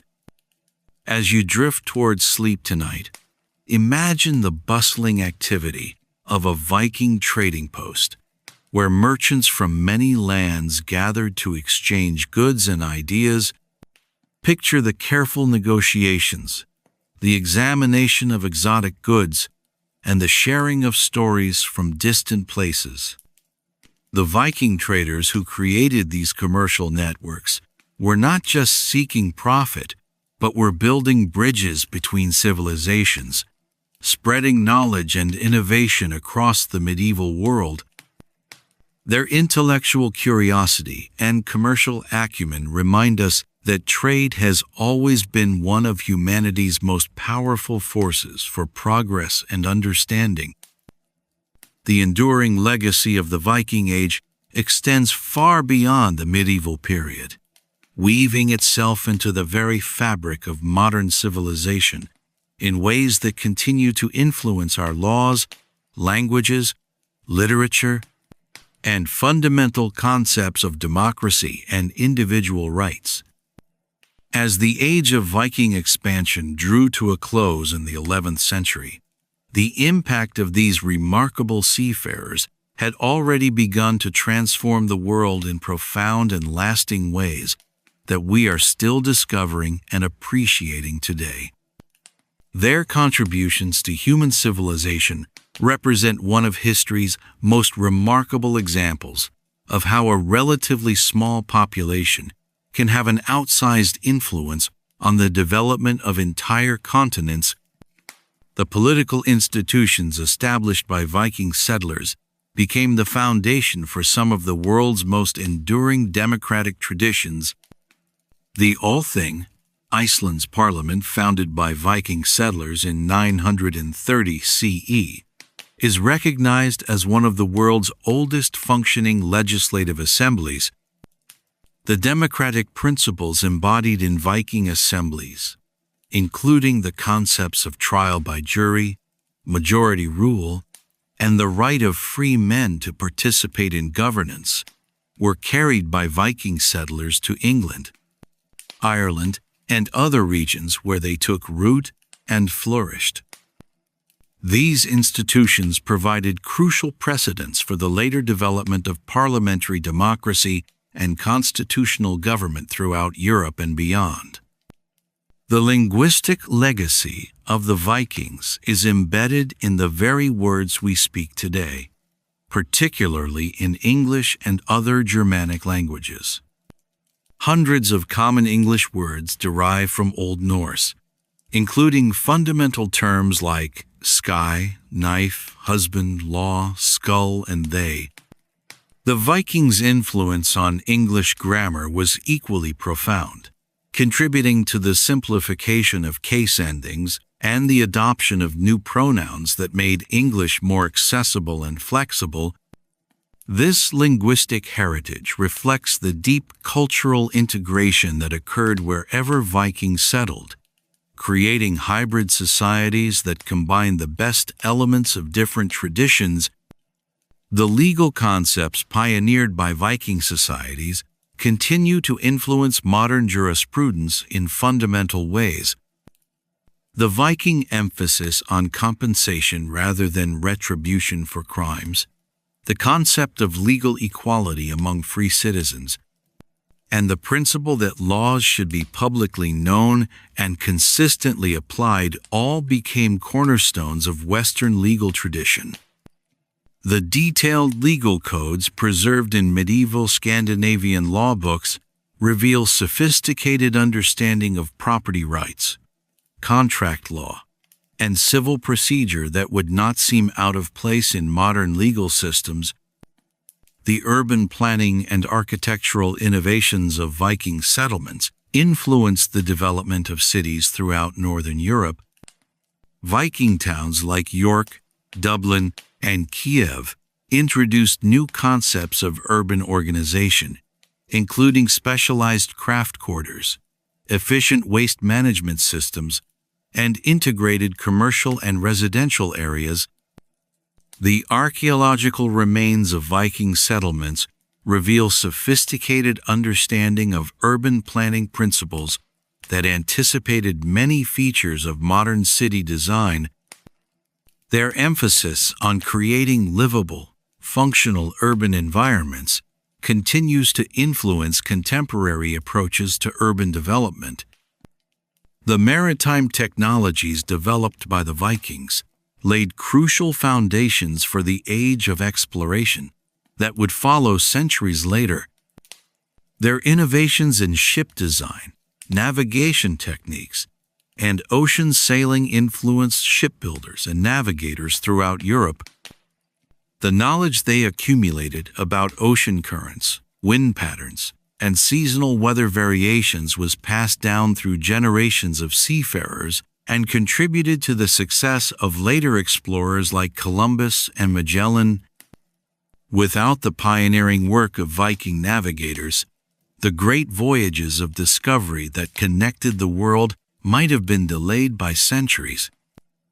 The cultural and artistic legacy of the Vikings can be seen in everything from modern Scandinavian design to contemporary fantasy literature. The distinctive Viking aesthetic, with its emphasis on functional beauty, geometric patterns, and stylized natural forms, continues to influence artists and designers around the world. The rich mythology and storytelling traditions of the Vikings have inspired countless works of literature, film, and popular culture. From Wagner's operas to Marvel's Thor to the television series Vikings. Their stories continue to resonate because they address timeless themes of courage, adventure, and the struggle between fate and free will. The scientific and technological knowledge accumulated by Viking explorers and traders contributed significantly to medieval and Renaissance learning. Their detailed observations of geography, climate, and natural phenomena provided valuable data for later scholars and explorers. The astronomical knowledge they developed for navigation purposes influenced the development of more sophisticated navigational instruments. Their metallurgical techniques, particularly in sword-making, represented some of the most advanced technology of their time and influenced weapon-making throughout Europe. The economic systems pioneered by Viking merchants established patterns of international trade that persist to this day. Their development of standardized weights and measures, credit systems, and commercial law provided models that were adopted throughout medieval Europe. The trading routes they established connected previously isolated regions and created the first truly international commercial networks. Modern concepts of free trade, commercial law, and international business practices can trace their origins to innovations first developed by Viking merchants.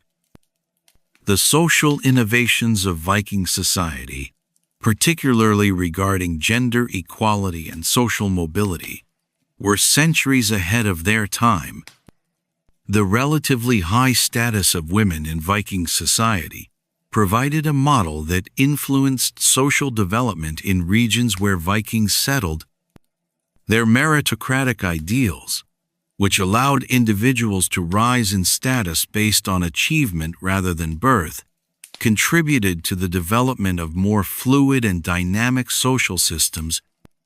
These concepts would later influence the development of modern democratic ideals and human rights principles. The environmental knowledge and sustainable practices developed by Viking communities offer valuable lessons for contemporary environmental challenges. Their understanding of how to live sustainably in harsh environments, manage natural resources responsibly, and adapt to climate change provides insights that are increasingly relevant in our modern world. The agricultural techniques they developed for northern climates, their sustainable fishing practices, and their efficient use of natural materials all offer models for contemporary sustainable development. The educational and cultural transmission systems developed by Viking society ensured that their knowledge and values were preserved and passed down through generations. Their emphasis on oral tradition, practical learning, and cultural continuity created robust systems for preserving and transmitting knowledge that functioned effectively for centuries.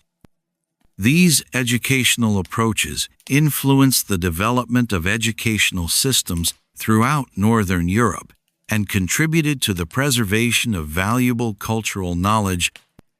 The psychological and philosophical insights embedded in Viking culture continue to offer valuable perspectives on human nature and the meaning of life. Their emphasis on courage, honor, and personal responsibility resonates with contemporary discussions about character development and moral education. Their understanding of the importance of community, their acceptance of life's uncertainties, and their focus on leaving a positive legacy all provide wisdom that remains relevant in our modern world. The archaeological legacy of the Vikings continues to yield new discoveries that enhance our understanding of medieval history and human development. Each new excavation reveals additional evidence of their sophisticated technology, complex social organization, and extensive cultural connections. These discoveries not only illuminate the Viking past, but also provide insights into broader patterns of human migration, cultural exchange, and technological development. As you prepare for the final stage of our historical journey tonight, reflect on the remarkable legacy of the Vikings and how their influence continues to shape our world. From the democratic institutions they helped establish to the words we speak every day, from the cities they founded to the stories they told, the Vikings remain a living presence in our modern civilization. Their example reminds us that even in an age of rapid change and technological advancement, the fundamental human qualities of courage, curiosity, and determination remain as important as ever. The legacy they left behind is not just historical artifact, but living inspiration for anyone who dreams of exploring new horizons and leaving a positive mark on the world.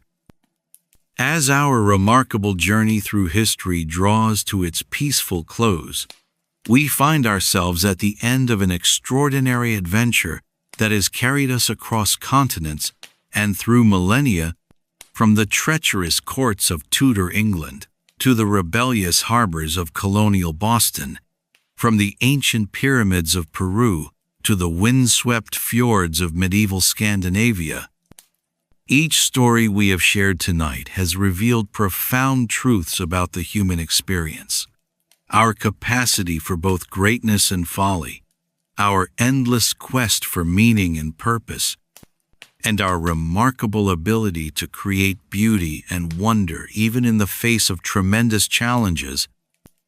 The tales we have woven together form a tapestry that illustrates the incredible diversity and resilience of human civilization. Anne Boleyn's rise and tragic fall reminded us that power and ambition, while capable of changing the world, come with prices that are often higher than we anticipate. Her story teaches us that even the mightiest can be brought low by the very forces they sought to control, and that true strength lies not in dominance over others, but in understanding ourselves and our place in the larger story of humanity. The Boston Tea Party showed us how ordinary people, when united by shared principles and common purpose, can challenge even the most powerful empires. Those colonial rebels who disguised themselves as Mohawks and dumped tea into the harbor were not professional revolutionaries, but shopkeepers, craftsmen, and farmers who decided that some principles are worth any sacrifice. Their courage reminds us that the power to change the world lies not in the hands of the mighty, but in the hearts of those who refuse to accept injustice. The ancient civilization of Caral revealed to us that human beings have always been capable of creating societies based on cooperation, peace, and harmony with the natural world. Their remarkable achievements in architecture, agriculture, and social organization prove that warfare and competition are not inevitable aspects of human civilization. Though their peaceful society eventually faded into the desert sands, their example continues to inspire us with the possibility of building a better world based on wisdom, cooperation, and respect for all life. The Vikings, those legendary seafarers of the North, demonstrated that the human spirit of exploration and adventure knows no bounds. Their journeys across unknown seas, their willingness to risk everything for the chance of discovery, and their complex society that balanced warrior courage with artistic achievement remind us that life is meant to be lived boldly. They showed us that true wealth lies not in what we accumulate, but in the experiences we gather and the stories we leave behind. Each of these civilizations, despite their different times and places, shared certain fundamental human qualities that connect us across the centuries. They all demonstrated remarkable creativity in solving the challenges of their time. Whether it was Anne Boleyn navigating the dangerous waters of royal politics, the Boston colonists organizing resistance to imperial oppression, the people of Caral creating abundance in the desert, or the Vikings mastering the art of ocean navigation, their stories remind us that human ingenuity and determination can overcome almost any obstacle. These historical figures and civilizations also shared a common understanding that individual lives gain meaning through connection to something larger than themselves. Anne Boleyn saw herself as an instrument of religious reform. The Boston Tea Party participants acted for the cause of liberty. The people of Carroll built their civilization around community harmony, and the Vikings sought fame that would outlast their mortal lives. Each found purpose by contributing to causes and communities that extended beyond their personal interests. The wisdom we can draw from these stories is as relevant today as it was centuries or millennia ago.